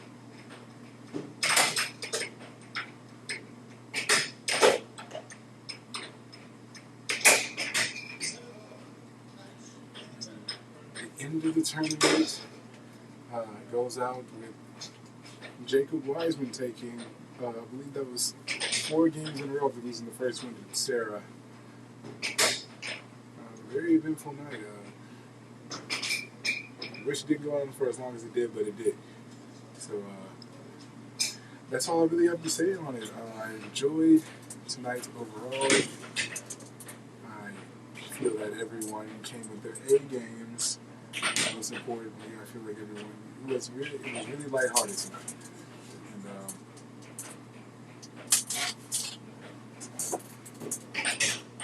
And now I'm gonna let you see me. And I'm solo it. There we go. So now you can see me in my cave, in my domain, because I was abandoned. But yeah. Hi. That was very eventful, as I said before. I enjoyed how much of a playful atmosphere was created. I enjoyed seeing Phil play against Chris Gibson. I don't believe that was on the tournament, but they played earlier, and that was fun to see. And he also played against Brandon. That was pre-tournament, which is also fun to see. But during the tournament, as far as that goes, I was very surprised with people like Justin Flores. Not to say that Sarah Wiseman normally performs any different than she did tonight, but I was surprised to see her make it as far as she did. Normally, it's I believe Mark Wahi that normally gives her a run for her money, so I'm glad that she was able to advance the way that she did to make it this far. I was looking forward to see more of Noah Wiseman, and honestly, I was hoping that Justin Flores would make it to the finals. He was the only one in the finals who wasn't a Wiseman once it came to the semifinals and whatnot, but things happen for a reason, I guess. But yeah, if you like my voice, you can tune into my podcast, and I have my best friend Jay, who's normally right here, so we'll pretend that he is. I'm Josh, this would be Jay. If you like our voices, you can tune into our podcast, JJ vs. the World, on all streaming platforms. We're going to tune in here next week to Airhockey Live, not Live, Airhockey Live. I'm the commentator and your host, Josh Austin. And I'll do that one. Boom. You like that? You like that? It's good.